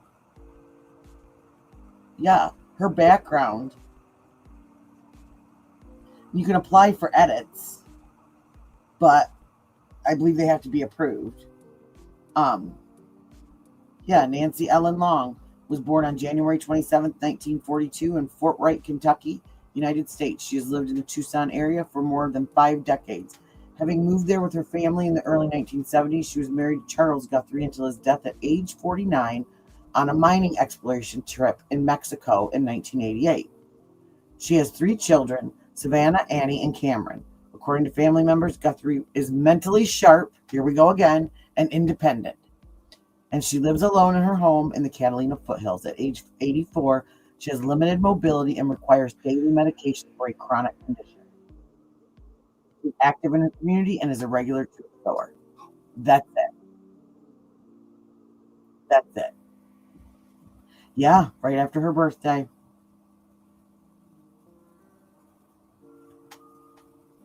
Well, that's just it. I mean, maybe they don't want the kidnappers, whoever did this, to know those personal details about her. I mean, that was one of the things that kind of warmed my heart about her, is that when her husband died, she didn't give up. And, everybody kept talking about, her big house, her big house. They bought the house in the 70s. So it didn't cost anywhere close to the amount of money that it's worth now. And something I had read and I believe it was in this bio, was that area previously, like in the 50s and 60s, was really overrun with cartel. And in the 70s was when everything kind of cleaned up and the areas got better and people started moving in and making these neighborhoods their homes. And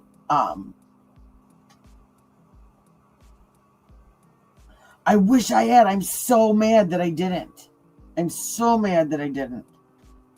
And that's unlike me, because I am such a screenshotter. My phone, it like coughs when I click the buttons anymore. And so it talked about that after her husband died, she went to work for Arizona University as some kind of consultant and like an administrator, I think, but she wasn't vice president. It didn't sound like, and the reason that she did that and worked full time, raised these 3 kids by herself.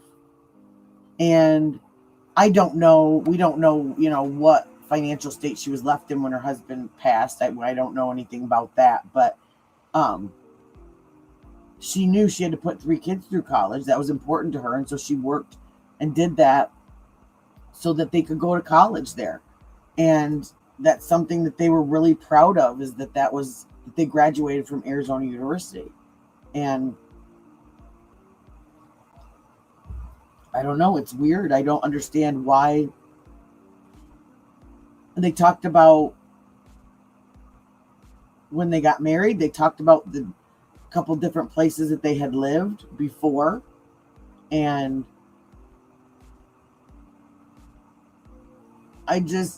it's weird. So now this has been scrubbed and changed. Okay. I'm assuming by the family.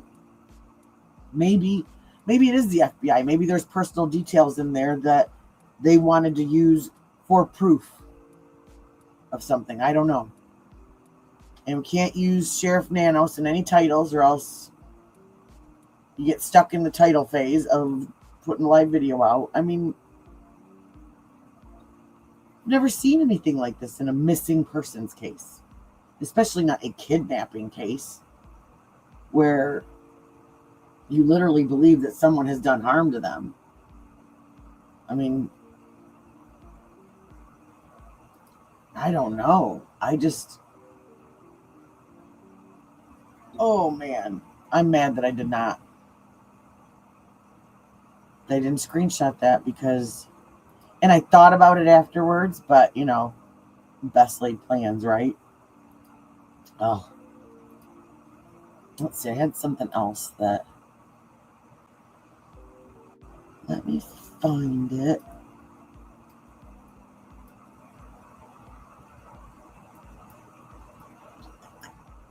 Oh, and I'm sure everybody got to see that chick today. And what did you say? What did you say? Truth was she was starting an OnlyFans page or no, a true crime page.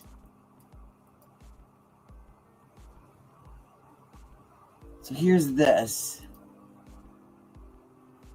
This is Booty Shorts McGee. This was earlier tonight, and we caught it just when I was getting ready to sign off. This girl, so they said no comment to one person. The guy told somebody else, I'm just a photographer. She's starting up a true crime channel.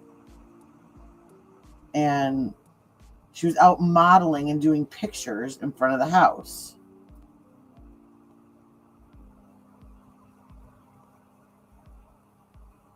Let's see.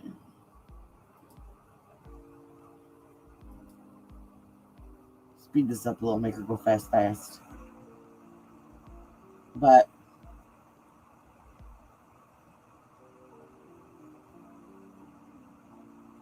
there was one picture that I saw, and I hope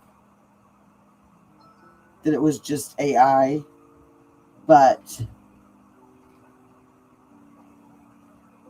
it looked like she had a bunch of black gloves in her hand and was throwing them up in the air to take a picture. And if that's the case,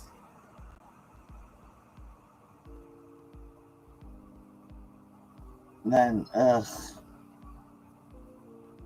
a second. Sorry, I forgot to turn that down.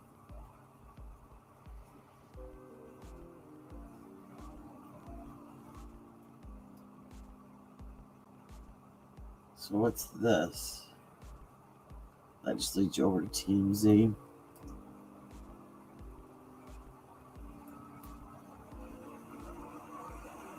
It's 5.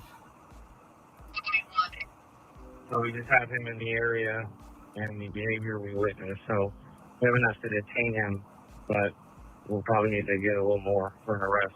Agreed. I just want to make sure we're all on the same page. Appreciate it. Engine 20. Seizure. 4036. North First Avenue. 4100 North and 800 East. Respond on 83 North. I just spoke to 268. Victim cannot ID suspect due to the ski mask, but he did say he was tall. So we just have him in the area and the behavior we witnessed. So we haven't asked to detain him, but we'll probably need to get a little more for an arrest. Agreed. I just want to make sure we're all on the same page. Appreciate it. Engine 20. Seizure. 4036. North First Avenue. 4100 North and 800 East. Respond on 83 North. I just spoke to 268. Victim cannot ID suspect due to the ski mask, but he did say he was tall. So we just have him in the area and the behavior we witnessed. So we haven't asked to detain him, but we'll probably need to get a little more for an arrest. Agreed. I just want to make sure we're all on the same page. Appreciate it. Engine 20. Seizure. 4036. North First Avenue. 4100 North and 800 East. Respond on 83 North. I just spoke to 268. Victim cannot ID suspect due to the ski mask, but he did say he was tall. So we just have him in the area and the behavior we witnessed. So we haven't asked to detain him, but we'll probably need to get a little more for an arrest. Agreed. I just want to make sure we're all on the same page. Appreciate it. Engine 20. Seizure. 4036. North First Avenue. 4100 North and 800 East. Respond on 83 North. I just spoke to 268. Victim cannot ID suspect due to the ski mask, but he did say he was tall. So we just have him in the area and the behavior we witnessed. So we haven't asked to detain him, but we'll probably need to get a little more for an arrest. Agreed. I just want to make sure we're all on the same page. Appreciate it. Engine 20. Seizure. 4036. North First Avenue. 4100 North and 800 East. Respond on 83 North. I just spoke to 268. Victim cannot ID suspect due to the ski mask, but he did say he was tall.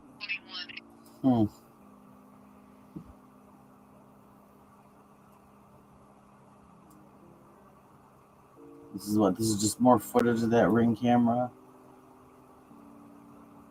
Here's this. Let's see what she has to say. With, hey, you didn't look at Joe Schmo, and he was right there, and people knew it, and there's a photo of him right there. Yes, we did look at Joe Schmo, and here's what we came up with. These are the reports. We actually, it's very important to do that kind of stuff. Speaking of the ransom letters, with, hey, you didn't look at Joe Schmo, and he was right.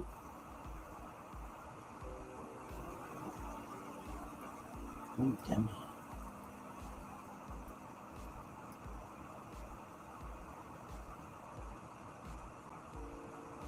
Oh, here, Michael Ruiz. That's who that video, if a couple of you were asking who that was, that's that Mike Reports. He's been pretty right on it with facts and things that have been coming out, and he was one of the one. I believe he's the one that either said something about the camera or I can't remember.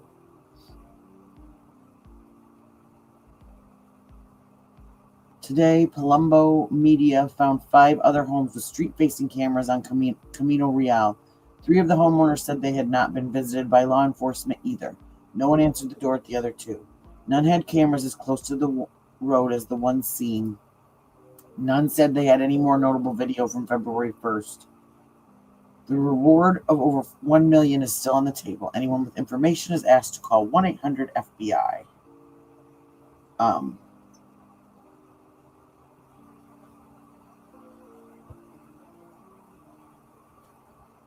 That Brianna Whitney, I don't know if I trust her completely, but hey, Linda.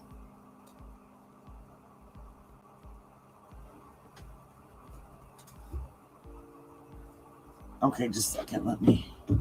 I was on my other tab. Let me catch up. It is sad. It really is.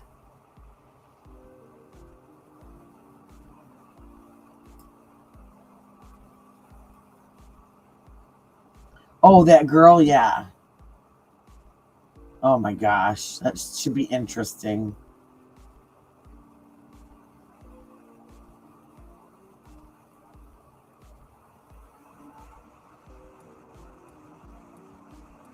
Oh, I think Driver was talking about that because didn't the guy he got bitten, and they had to call EMS for him or something. I think because he was listening to that on. I thought that was the call that he was listening to on Broadcastify. Yeah, exactly. I don't trust her, so I'm learning. I'm not a big. I've got an X account. I opened it for my business, but I'm not real. I'm not knowledgeable about a lot of the people on there. If they're people that are both, YouTube and X both, then I know them, but not. And isn't that the truth? Another form of self-care that people don't talk about is removing your presence from places and people when you don't feel loved, valued, or respected. Oh, and this is something, I don't know how I feel about this. I don't feel that great about this. A group just informed B means me that they are coming to Nancy Guthrie's home on Saturday night at 10 p.m. to do a spirit box. And I understand some people believe in that stuff, some don't. But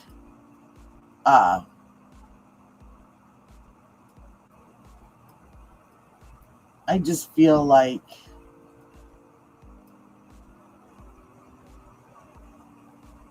I don't know. I just feel like it's just disrespectful right now. And if you believe in that stuff, then you can do that anywhere. If you're really doing it because you want to try and find her. And here is the guy, Derek Colella, who had sent a fake ransom to the family of Nancy Guthrie, appeared in court. He's the one that texted Tommaso asking if you received the Bitcoin yet. Do you have the Bitcoin yet? Not if you do you have the Bitcoin yet? So we were talking about him earlier, and someone was asking. He faced 2 federal charges: 1 count of intent to transmit a ransom demand, 1 count of utilizing a telecommunications device to anonymously abuse, threaten, or harass a person. According to the court documents, Derek Colella had texted Annie and her husband Tommaso from a VoIP internet phone line, so like a Google number. The text read, "Did you get the Bitcoin? We're waiting on our end for the transaction." Okay, see, I had not seen the other half of that text. He also made a 9-second phone call to one of them. He sent this after Savannah and the family released their video asking for proof of life.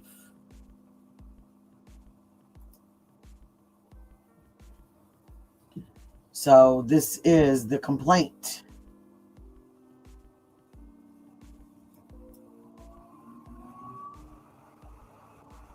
Complaint's statement of facts constituting the offense or violation. On or about February 4th, 2026, defendant Derek Colella, with the intent to transmit a demand for ransom, did transmit in interstate or foreign commerce any communication containing any demand or request for a ransom or reward for the release of any kidnapped person in violation of Title 18. On or about February 4th, 2026, defendant Derek Colella in an interstate or foreign communications made a telephone call and utilized telecommunications device, whether or not conversation or communication ensues, without disclosing his identity and with intent to abuse, threaten, or harass any specific person in violation of Title 47. Let's see. Basis of complaint charge against the accused, continued on pages, material witnesses, detention requested.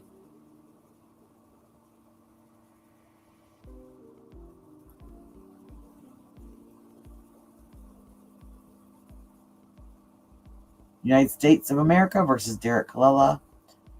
The disappearance of Nancy Guthrie. Nancy Guthrie was last seen inside her residence at the Catalina Foothills community outside Tucson, Arizona on January 31st, 2026. NG is an 84-year-old woman with mobility issues that likely preclude her from walking long distances unassisted. On the morning of February 1st, 2026, a friend of NG's contacted the victim's family and notified them that NG had not attended church that morning. At approximately noon on February 1st, 2026, NG's family entered her residence and determined that she was missing and reported her disappearance to law enforcement. Law enforcement arrived shortly thereafter and determined that NG had basic essentials inside her home, including wallet, car, cell phone, hearing aid, and medication. NG's blood was found on the outside of her residence near the porch. On February 2nd, 2026, KOLD, a CBS affiliate in Tucson, Arizona, received a ransom demand via their online tip portal. The demand listed a Bitcoin wallet address to receive the ransom payment. On February 4th, 2026, NG's family published a video asking NG's kidnappers to contact them about their mother. Second, I had to check chat. Hey, happy birthday, Truth Warrior! Thank you.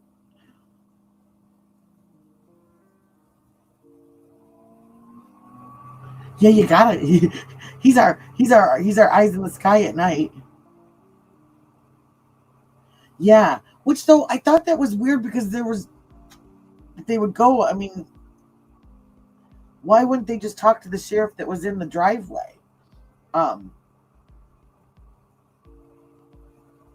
Let me find it. Let's see. This was on that can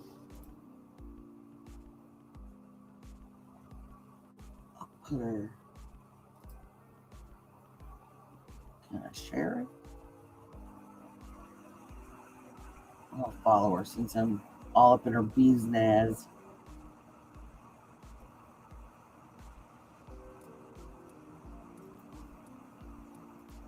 Here, I'll stick this in the... And this is from 7 hours ago. That's her Twitter handle.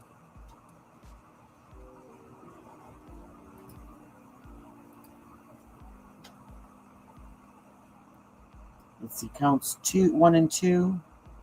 On or about February 4th, 2026, shortly after the video was published, AC and TC, so Annie and Tommaso, the daughter and son-in-law of NG, both separately received, okay, here we go. This explains that. Both separately received a text message from the following phone number, redacted. Did you get the Bitcoin?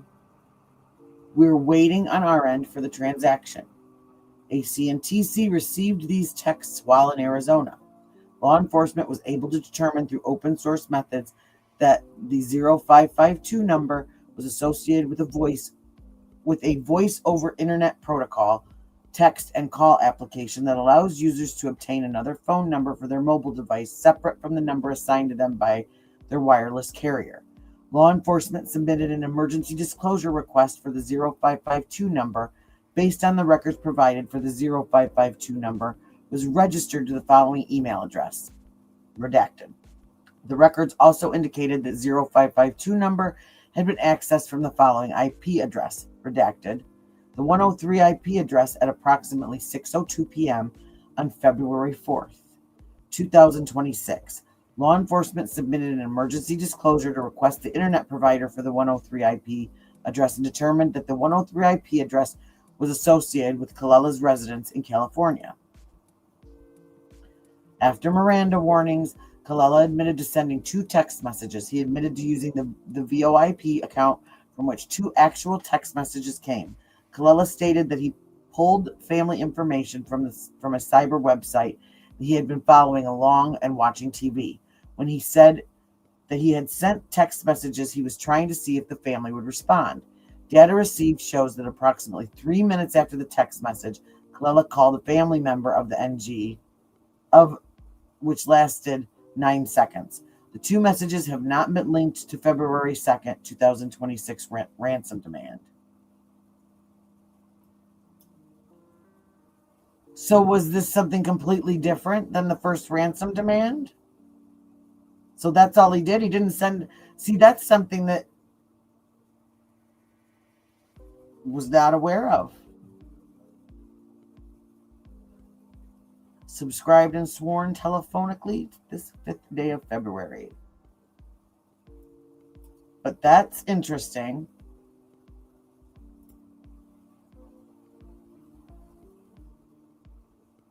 But why am I not?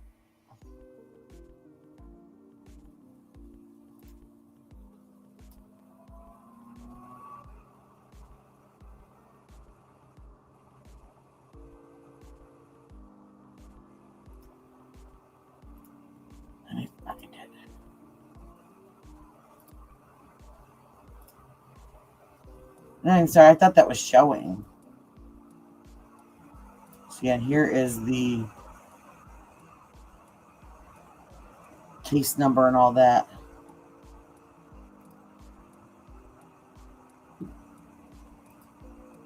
There we go. There's the case number and everything. Phew.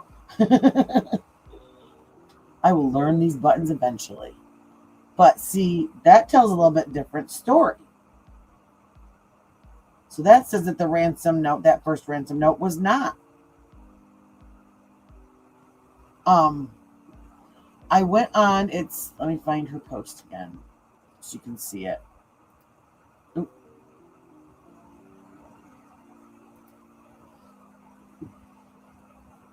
Let's see. So this is, I'll share this. This right here. 8 hours ago, that Adrian F. That's I'm Adrian. So to just type this in, and then down at the bottom, can you see this? This justice.gov. Wait a minute. Wait a minute.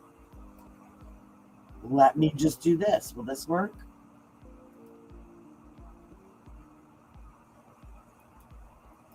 Oh, she does post a lot.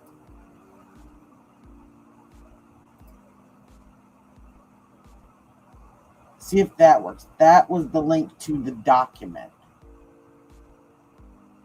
that she put in her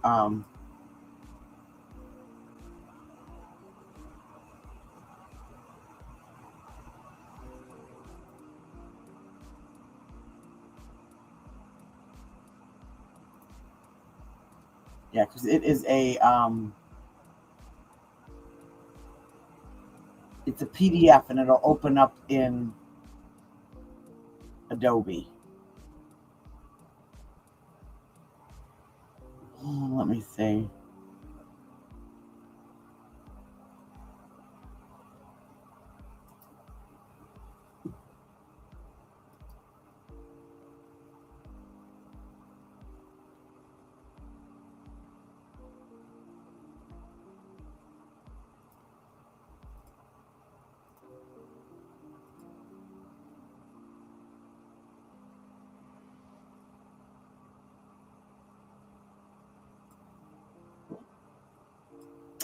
Just a second.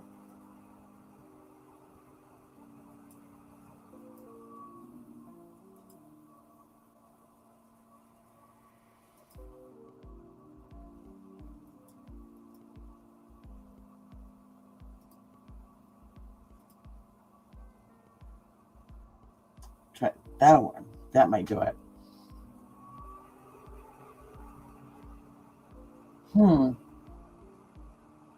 Sometimes I've noticed with Twitter, sometimes they'll put something up and you have to go down below where you think you've gone too far, but then all of a sudden, like a post from 5 hours will show up. But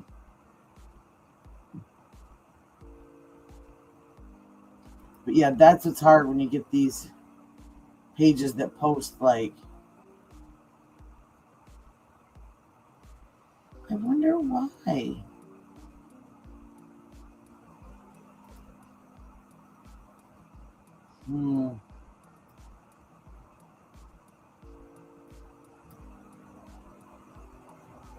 You're welcome.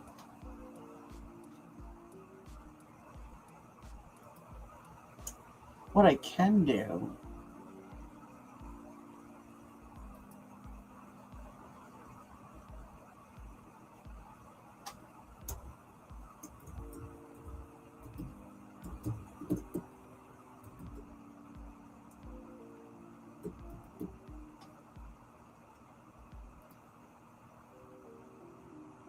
What I can do is when I get off, I can send it to you.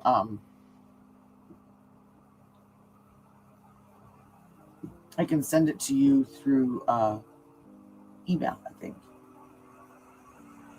I believe.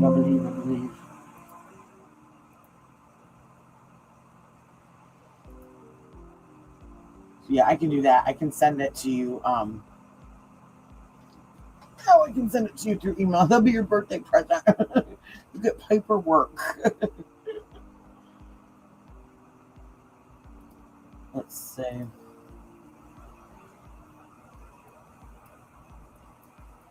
Yeah, and that's the picture of him. I mean, so I never realized how many guys there are walking around the world that look like this, that look like the guy in the picture, that look like, oh,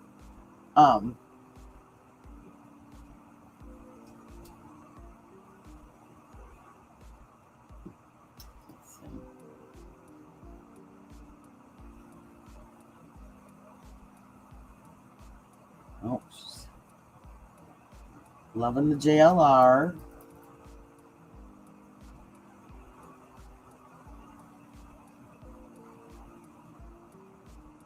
So now he speaks sign language. I don't think he speaks sign language.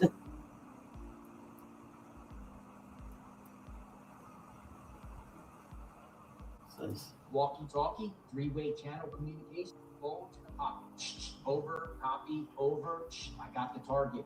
Over, bring the car up. Over, possible. Walkie-talkie, three-way channel communication, communicate with somebody to avoid. Phone to the pocket. Possible.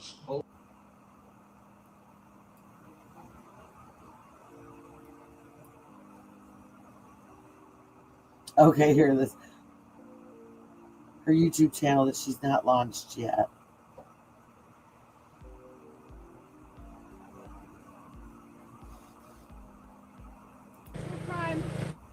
True crime.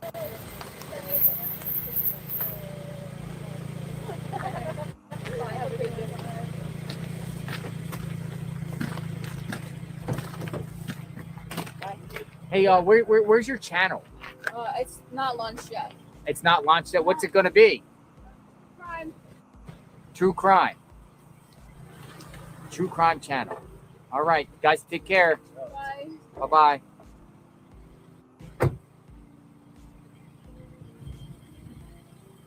It's a true crime channel.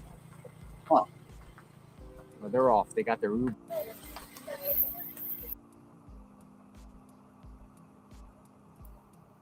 So there's that. I mean, I can't really wrap my head around that either.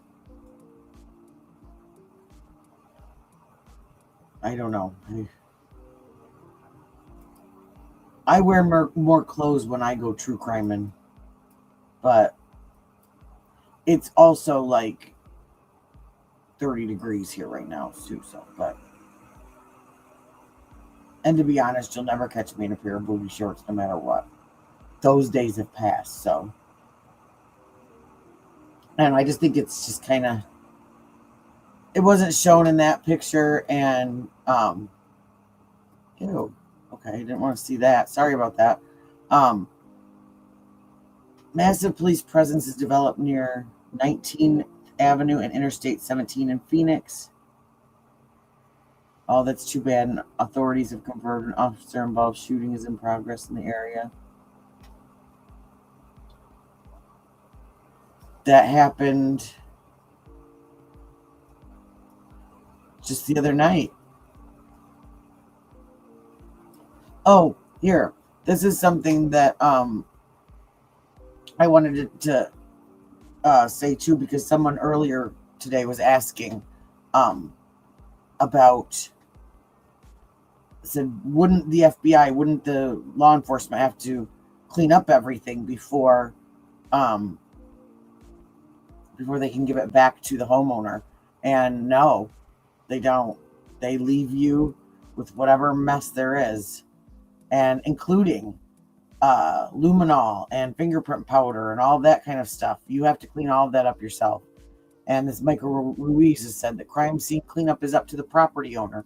Crews will remove drywall and flooring and other materials, then the regular contractor fixes it up. So you have cleanup crews like in Michigan, ServPro, I think, is a big one that does like crime scene cleanups, things like that. Since we didn't see crews taking demo debris out, my guess was there wasn't much blood, if any, inside the home. So that's one of the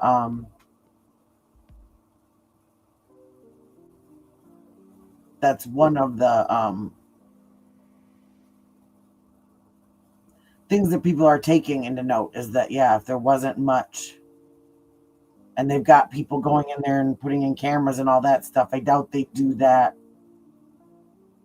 if there was, and then here, this is it. There's no more sheriff's department at the door. Got the security signs up and the no parking signs, and everything's back just like it was on January 31st.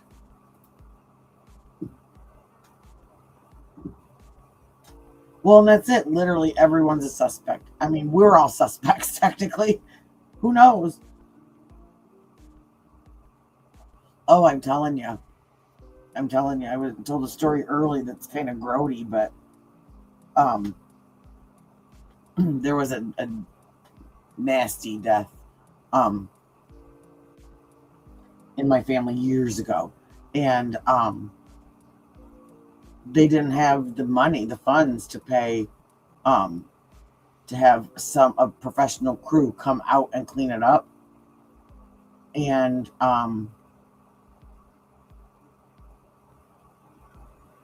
house insurance did help a little bit, but it only basically paid for enough of, like, they had enough money to get cleaner and rent cleaners and things like that. And they had to, her grandsons, who, like I said, had to be two of the toughest people I know after that, had to go in and clean it up. And there was fire involved and injuries, and it just wasn't, not something I'd be brave enough to do. I would have to find a way to have somebody else take care of it for me, because wow. But yeah, I mean, that's how this, as of right now, this is how it ends. Unless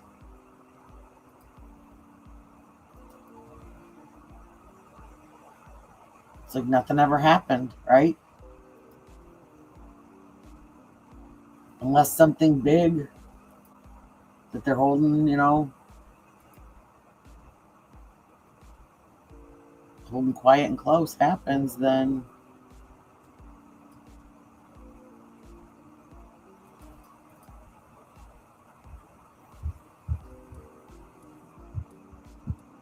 the importance of USAO's involvement. Nothing routine about a site visit to a kidnapping scene from my 28 years of experience. Let me know what you think.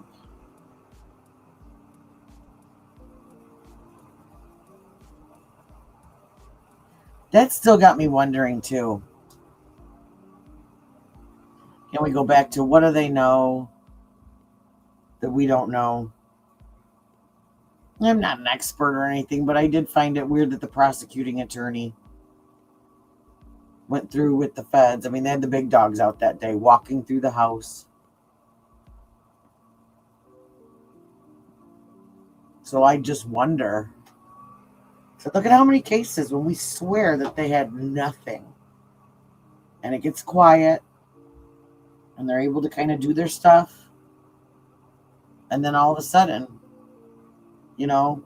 boom. We have a suspect. We have Brian Kohlberger getting arrested halfway across, well, not halfway across the country, literally all the way across the country at 2:00 in the morning, right? Alex Murdaugh, up until the day he got arrested, thought that they were looking for somebody else and he was helping, I mean, and all of a sudden, we find out the whole country's sitting there before we knew the story thinking, oh, somebody that was mad about that accident got him, and then at trial, we hear that whole story layout and we realize from the moment just about that they started talking to him. But there's another thing where the family was traipsing all over the crime scene that night. Because in my opinion, I would think that whole property should have been the crime scene. And their maid came in and cleaned up the house because she talked about picking up his laundry. That was one of the things that was a red flag, is that he had said that he was sleeping, but they could tell that he had just gotten out of the shower because there was water on the floor. No, you're right, K-Star. Something is not right. They know it's, and maybe not necessarily that it's not right, but I think they know a lot more. They may know exactly what's happened, but just not know who, or maybe they know who, but they don't know where they are. I think somebody said that earlier. Or if they know who it is, but they just can't find them. That could be completely correct too. Maybe that person that talked to TMZ finally did say what they needed to say. And maybe that's been being found. And maybe that's Savannah saying, hey, you have one more chance. Please just drop her off. And I don't know if this is a case of just really bad advice by the sheriffs to the family at the start. I don't know if it doesn't seem from her last statement like they have any, like they're trusting the sheriff to go forth with this. They're now sending everything to the FBI.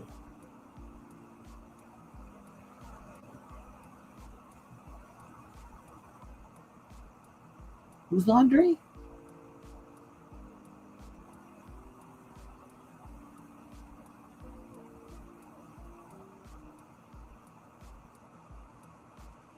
I'm not sure. What you talking about, Lori? Whose laundry? Oh, duh. I was talking about Alex Murdaugh. He had left like his clothes on the floor. Excuse me, that he'd been wearing. Went and jumped in the shower, and then had the maid come the next day, I think it was, or was it that night? Because she was there to take care of everybody, give food, drinks, whatever, take care of the people that were mourning.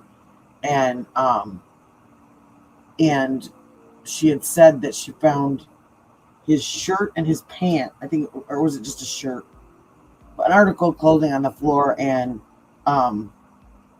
water, like the shower was wet. She knew that the shower floor was wet.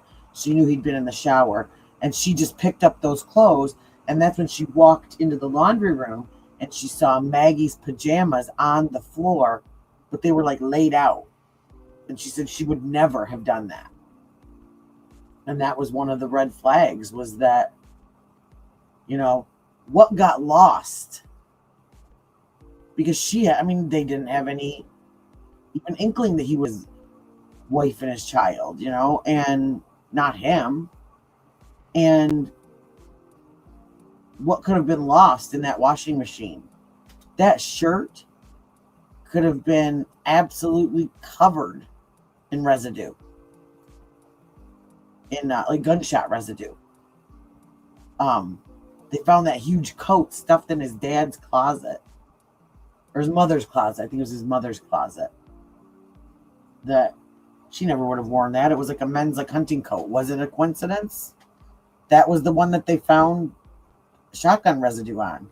And one weapon that they could match it to just so happens that that's one of the weapons that was, quote unquote, missing out of their collection. And Buster and the uncle were seen taking firearms out of the house. That just,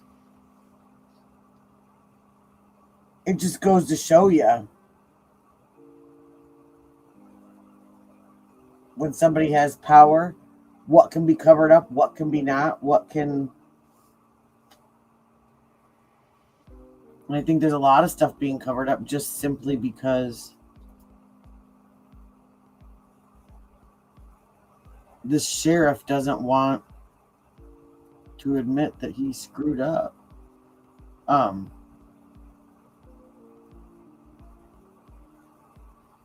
See, Amy Lee, this is another one. She is pretty, I haven't found anything that she said that's too wild or anything like that. She's pretty right on with the story as it goes. But below is an email from Angelica Carrillo, the public, or Carrillo, I'm not sure how you pronounce it, the public information officer and communications manager with the Pima County Sheriff's Department. Good morning, media partners. Investigation. This remains an active investigation and will continue until Nancy Guthrie is located or all leads have been exhausted. The Pima County Sheriff's Department is refocusing resources to detectives specifically assigned to this case. As leads are developed and resolved, resource allocation may fluctuate. PCSD will remain a patrol presence in the Guthrie neighborhood. Video. Investigators are actively reviewing the surveillance video of vehicles traveling in the Catalina Foothills area, including areas further from the Guthrie residence. We've asked homeowners in the surrounding communities to submit any relevant footage and encourage anyone who has not yet done so to please share video using the link below. The investigators continue to review hundreds of hours of surveillance footage, and we thank those who have already provided video to assist in this investigation. Nearby arrest. Shortly before 8 p.m. on February 26, 2026, deputies arrested 34-year-old Antonio de Jesus Pena Campos in front of Nancy Guthrie's home on misdemeanor DUI charges. This arrest is not related to the Guthrie investigation. PIOs do not provide police reports. Reports must be requested through Public Records Request sheriff.pima.gov. Case number 260-226-263. And that's what we were talking about. You have to FOIA almost everything in Arizona. And I remember that from another case that a friend went over, and it was even to get some of the simplest things. And it takes a while for certain things to be released, especially in like a case like that. They get to decide when it can become public information or not. Tips. As tips continue to come in into various tip lines offering a reward, we ask that you contact the agencies administering those tips directly for call volume information, either the FBI or 88-Crime, which is run by the Pima County Attorney's Office. Media inquiries, please submit all inquiries to pcsdpio@sheriff.pima.gov or call the hotline. This ensures your request is received by the entire team and responded to promptly. Briefings and interviews. Should a significant development occur in this case, a press conference will be called. I'll believe it when I see it. And media will be notified via email and our Pima Sheriff X account. The sheriff is currently not conducting any interviews. Angela Carrillo, Public Information Officer, Communications Manager, Pima County Police Department, Sheriff's Department. So, and we kind of knew that. I mean, we haven't gotten any, any press conferences past the first couple anyway. So that's, where it's at. And we're just gonna, the only thing that we can wait for now is either they find her or they don't. I mean, they've asked for the public's help. They've asked for tips. They've asked for camera footage. All, I think, way late. Yes. No, I've got, my phone died, so I'll try and show it. I'm not sure if I'll be able to come on tomorrow night. If I can't, then I'll put it up on my community tab. But I've got the picture saved in my phone. It's the rug, but to the right of the rug is a comforter. There's some cropped pictures where you can't see the comforter, but in the full picture, you can see it's like a grayish, bluish comforter over on the right-hand side. And that's what when I saw that, I thought, did they rip that off of her? Was she laying there asleep and they just went, whoosh, and that was her startle? I mean, oh my gosh, can you imagine? I mean, and that's what they want to do with someone in that position. They want to scare you, startle you, take you out of guard so that you can't fight back, so you're just stunned. And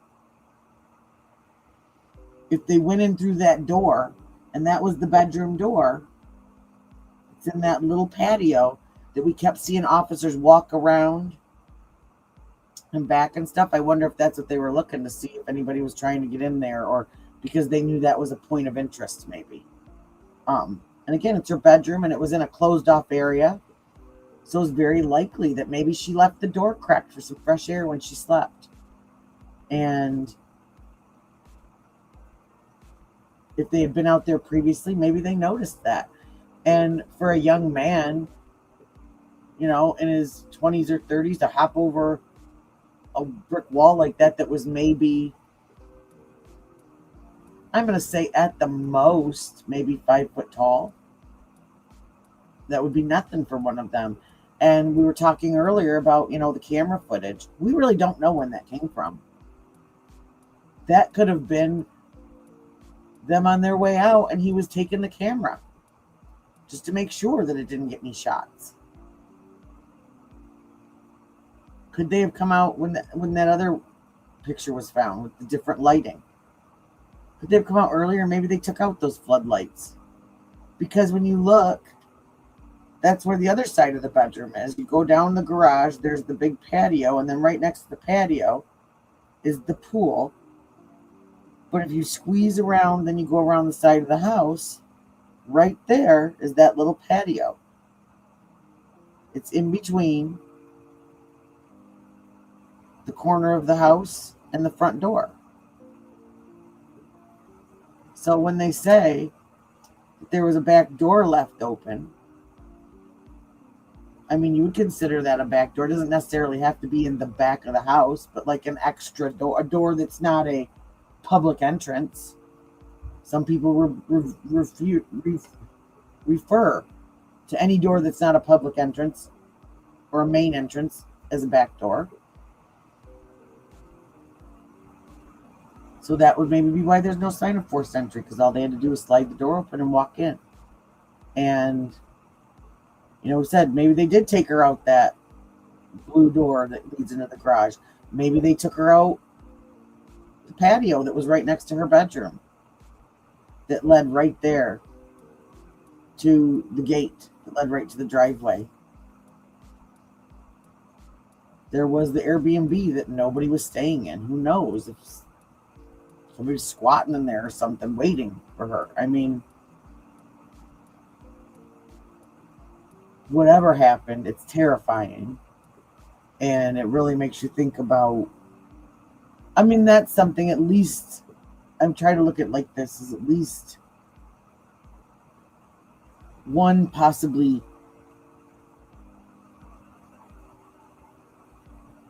yeah. And I've heard that from a couple people. If they had a vehicle, if there was no vehicle seen, if they really truly don't have a vehicle of interest, then it had to be somewhere. I mean, you're not going to chance carrying someone down a road, you know.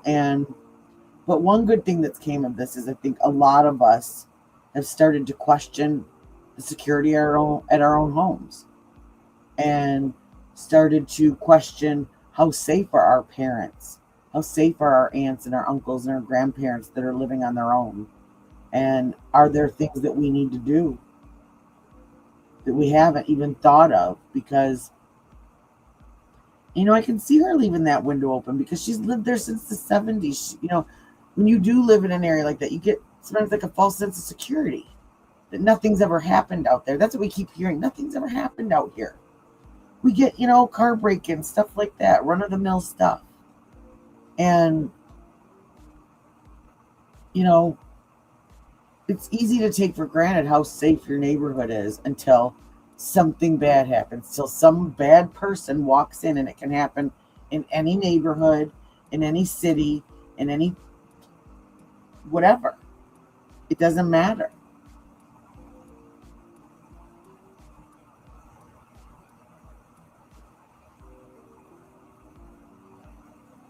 Oh, see, I hadn't heard that about the few days prior with the Ring cameras. I saw that she said she wanted them.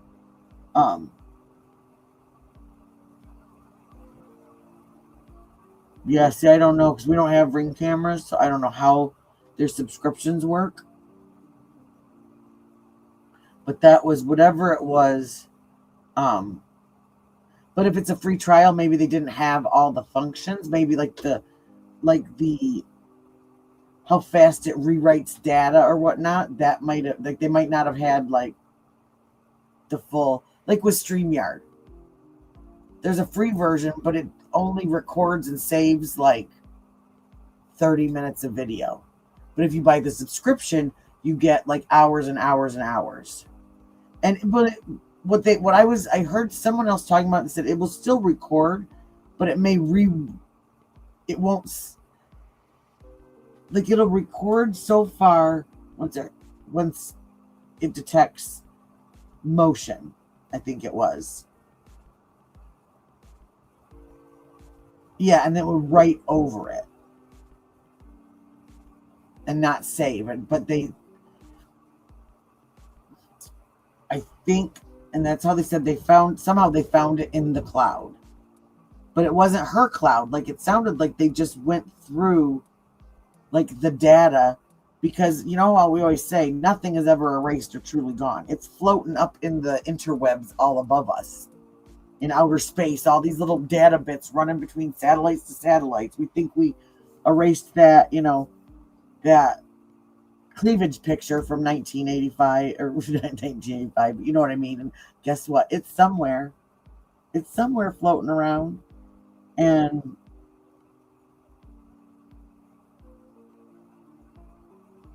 oh yeah. Yeah. And that's what I hope. I hope they have something more. I really hope.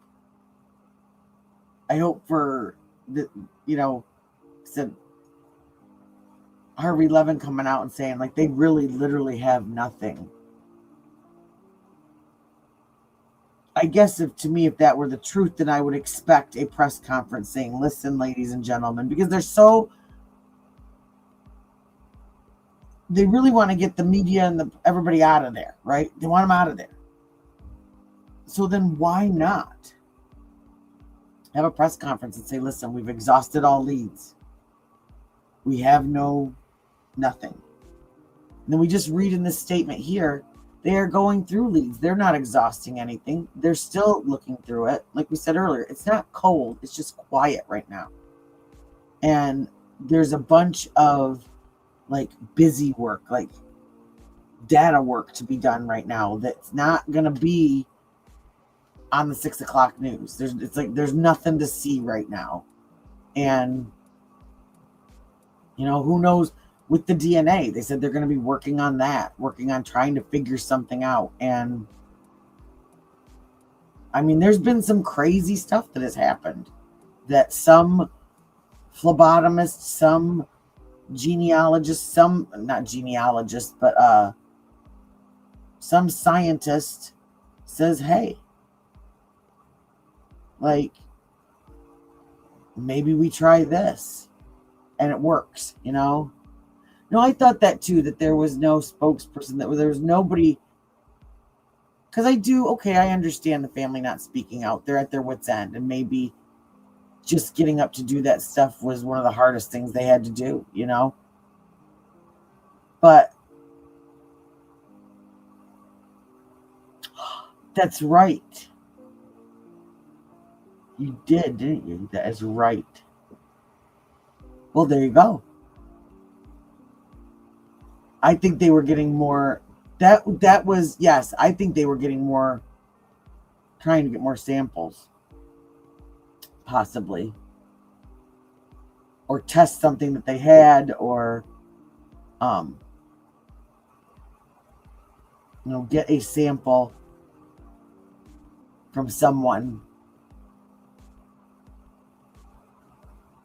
But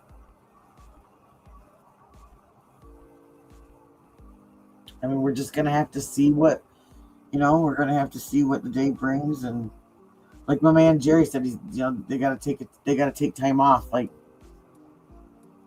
it's not going to be bad for any of us that have been following this to take a break. I mean, like I said, I can't do this 24 hours a day. I love coming on here and hanging with you guys and researching this stuff and looking it up and all of us talking about all of our theories. But when I get off of here, I really do take a break and try to just watch something else that has nothing to do with anything, something that I don't even have to think about, or I try to read something just to get my brain out of that mode.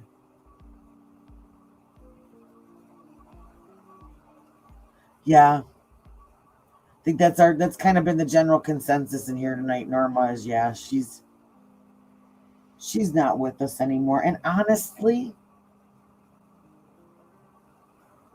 and I know her kids wouldn't think this, but that honestly is probably for the better.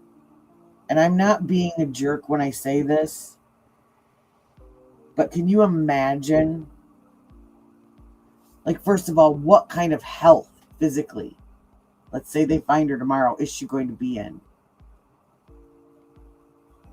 We've seen people that have been kidnapped for different reasons and,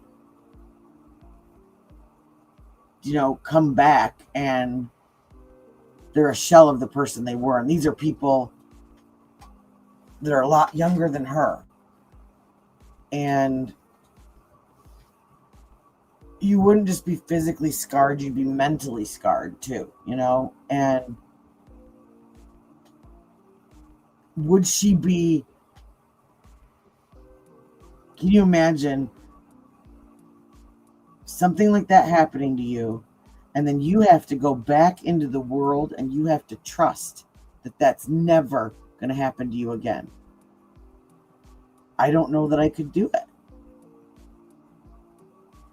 Yeah, let's do that. Let's have a quiet moment. Let's send, what if you pray for her. If you work with energy, send good vibes, whatever you can, just that wherever she is, that she is at peace.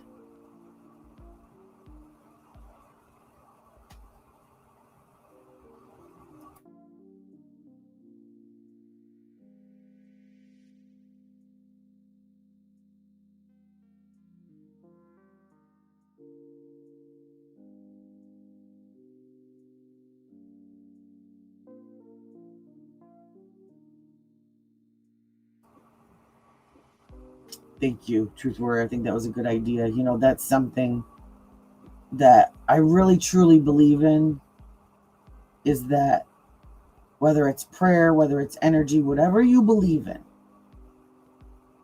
that if we can collectively try to send that good energy and that, oh, you're welcome, and that love and caring, empathy out into the world, it really makes a big difference. I was watching, this was after 9/11. You know, the world was a different place. And for a couple weeks afterwards, everybody had a reality check, and we weren't divided for those couple of weeks. It was us against them. And it was showing this, I was watching this, it was a documentary, and it was about satellite images of the earth, and it was showing during different things that had happened, big things that had happened that were, you know, like disasters, things like that, that they were doing, like they were measuring like energy output. I'm not using the scientific term. Okay, this is the me term that's using this. But I just realized I have my banner on from earlier today. Sorry about that.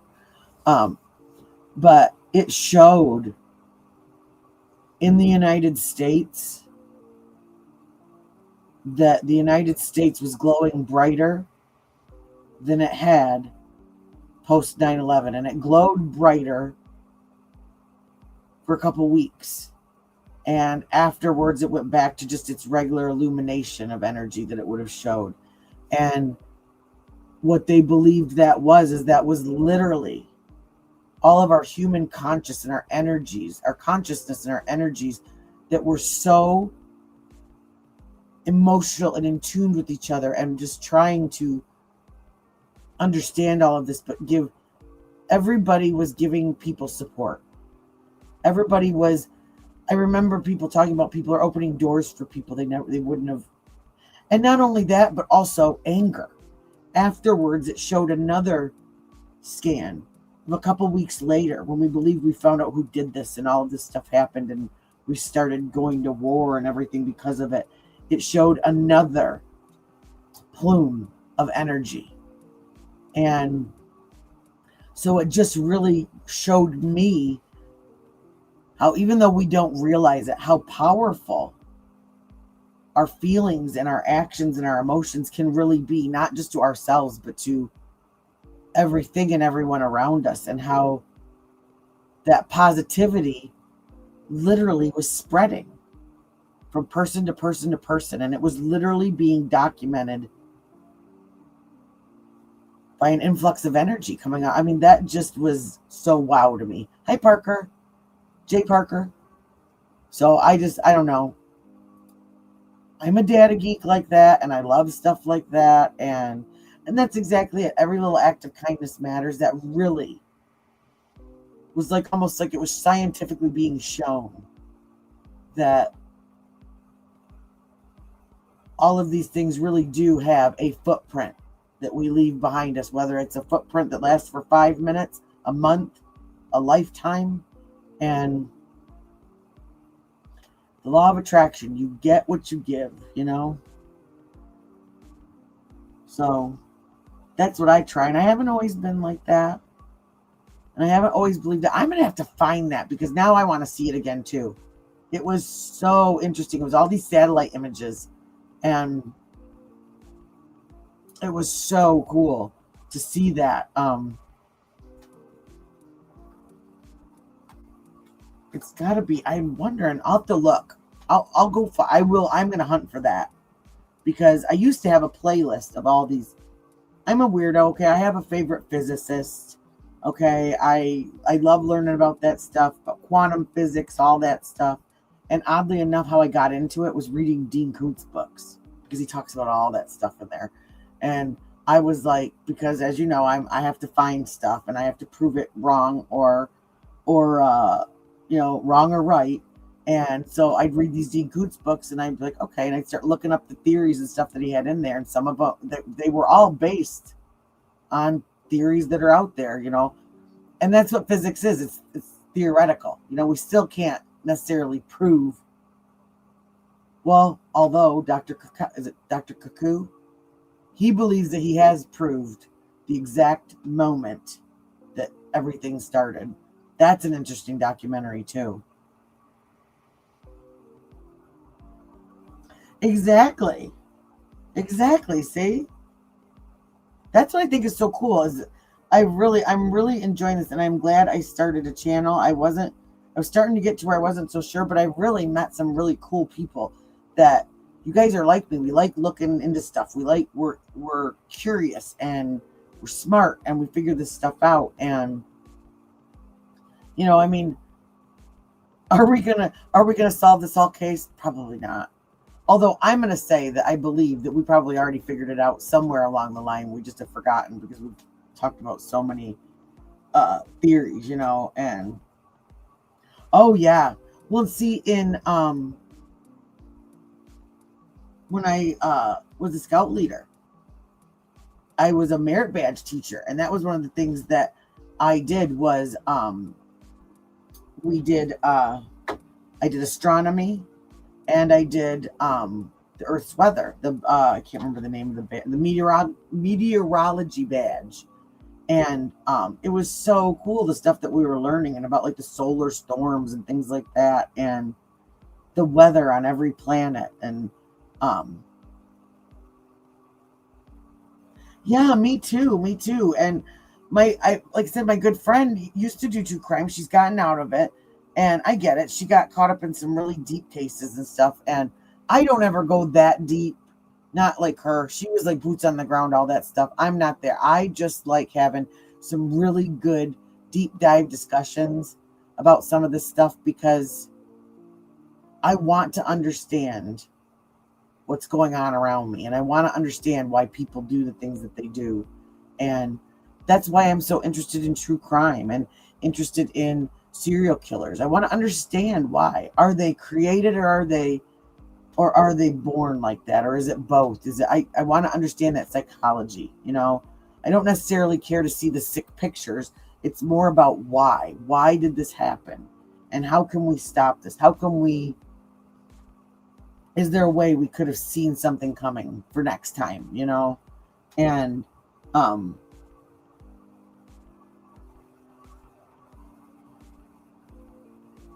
yeah. And I'm just not. I'm not a boots on the ground. I have total respect for people that are. Well, certain ones that are. We'll say that. I was bored. I was tired. I hurt my foot. I'm going home. And that's all I'm going to say on that, okay? Because who is now, I guess, is suing people for using his content, or someone is threatening suing other people for using his content. But when he said it, he was streaming JLR. So I just was like, huh. How does that work? I don't know, but I think that's all funny. I think that's all funny. And Well, it was because someone, I don't know who the creator is, who the page is, but someone had done a short of, or like was it a short or was it, no, it was a parody, I think, of one of our boots on the grounders who thought they saw a violent crime that they didn't see, and then all the drama that ensued with that. So I'm not going to say any names, but because I honestly thought that the whole thing, it just, I don't know, whatever. People are going to do what they're going to do. But I thought it was kind of funny. No, it wasn't Jacob. Nope. But it was funny. It was funny. Not the fact that someone got hurt, that wasn't funny. But just how everything was handled afterwards. So it cracked me up. I thought it was kind of funny.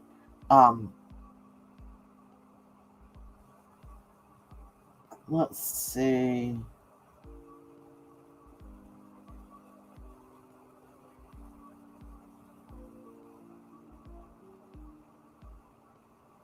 Oh, I was going to text you, but my phone's dead.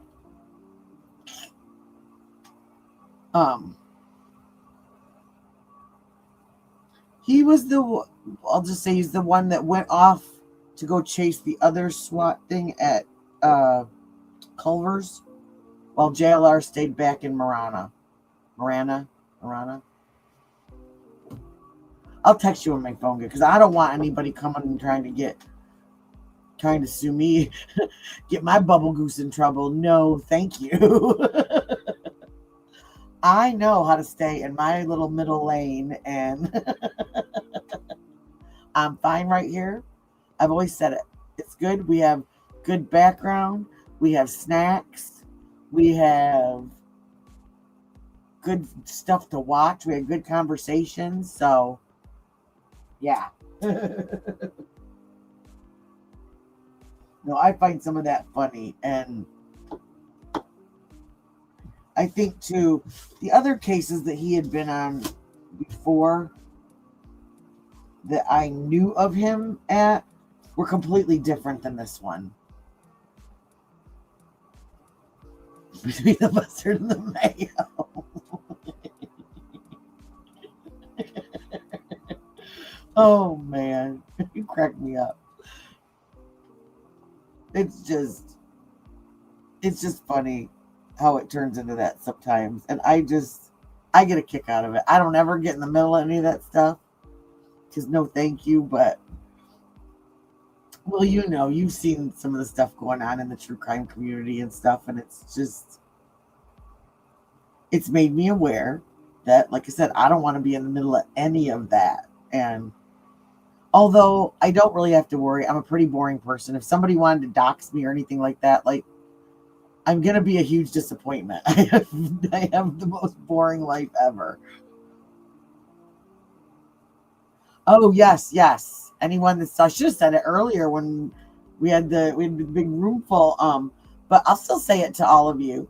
Tomorrow night, we will be going, I forgot about that. See, I'm glad you reminded me. I'm getting old. We will be going live tomorrow night, and Truth Warrior is going to be up with me. And so we're just kind of going to go over some of the stuff. If anything new pops up, we'll definitely go over that. But we both have some things that we have questions about. And so we're going to bring them up to you guys. And we hope that you guys can come and tell us what you think. Because that's really what this is about. Nobody knows anything right now. And so, oh, yeah, definitely. Yeah, you'd have to. If you're getting like in deep like that, I have 3 accounts. But the reason why I have 3 accounts is because I had my business one that was this, and then I had my personal account that I used when I would like mod and stuff like that, because I didn't want to look like I was trying to poach anybody by using my business name and stuff like that in chats or whatever. And so that's the one that I'd use to mod and chat with. Well, then for some reason, all of a sudden, whenever I'd comment, no one could see it. And at first I'm like, God, I'm like, this, like, I thought I did something to somebody. Like I thought I was getting shunned or something. I thought, my God, nobody even knows me to shun me, you know? And it came to me being in my friend's chat and saying, and everybody, the people in chat saw me, but the creators couldn't see me. And she's like, what do you mean Cutsy's in here? She's like, I haven't seen Cutsy in a week. And I'm like, dude, I thought you weren't talking to me because I've been in here commenting every day. And so I made another account as a private, as like a personal account. And that one is Cutsy, C-U-T-Z-E, like 3 E's or 4 E's or something. It has no subscribers. So if you ever see it online, it's just like my emergency account. But that one started not showing comments. So I had to go back to this one and use this one. I've never had any trouble with this one as far as commenting on people's stuff, unless it's been a YouTube glitch. But so I have 2 other alts, but they're totally, it's my picture and my name on it. So yeah, and I don't, and my friends are like, what'd you say to somebody? I'm like, I didn't say anything that, like, I mean, unless it was one of the chats that I modded would get really wild, like as far as just trolls coming in and saying just really disgusting things. And I will admit, I probably engaged sometimes, but only on that first account. And the second account, I behaved on that one, you know? And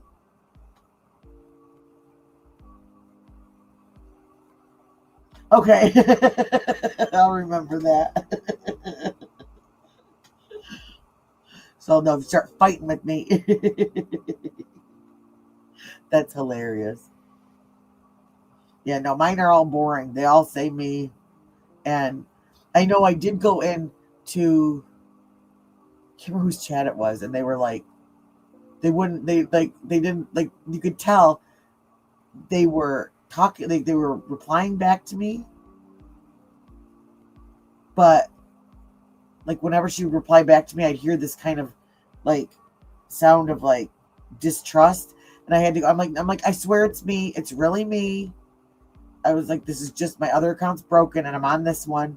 But I felt like everybody was thinking I was trying to like pull something over on everybody. It's not hard to do, let me tell you. So I figure half the people that do come in here and mess with me probably are people that I know. Just messing around. So listen, it is 1:30 and this will be, I was on for, oh gosh, I was on for a while earlier today. I mean, I was like back and forth to the computer because I was taking care of my little one and stuff like that. But yeah, I've been on here for a long time today. So on that note, I am going to get a drink of water and hit the sheets because I am tired today. But yes, definitely everybody tune in tomorrow. We'll talk tomorrow and figure out exactly what time. And because it's Saturday, so it'll be a lot easier for me for both of us, to get everything done. And happy birthday again to you. So, and yes, definitely thanks everybody that came in and talked with us. Everybody, I got a bunch of new subscribers today, and I want to tell you thank you. I appreciate that so much. And oh, I do have an announcement that I forgot about, and I'm going to forget about it a lot. And no pressure, because I don't even know how a lot of it works myself. But because of all of you guys, I finally met my goal, my watch hours and my subscribers, and they offered me to sign up for the program. So I now can offer memberships and super chats and gifts. And with my membership, I did it pretty cheap, but my second tier, it includes a discount for my website with it. So so I'll have a day where, like I said, I am not expecting anything from anybody. I will not treat you any differently, whether you do or whether you don't. And oh yeah, I've been trying so hard, you know, and just to keep meeting the goals, because they have the checkoff goals that you're supposed to do. And I'm noticing each goal that I do, the more I get put out there and I get to meet new people and new people coming in. And it's just, loving it. I'm really loving all the people that I'm meeting and all the people that are coming in, and I think we're getting a really good group together here, and it's pretty cool. So yeah. On that note, I am gonna go chill out, and you guys have a great night. Thanks for coming back again. Anybody that was a repeat visitor tonight, because we had those couple of things that we learned about as far as the house getting turned back over and things like that, and a lot of good ideas tonight, a lot of good theories, and a lot of good questions. So yeah. So all right, you guys, I will see you tomorrow. And truth word, I will see you tomorrow. And everybody have a great one. Sweet dreams. And that's all she wrote. Peace, love, and claws, y'all. Good night.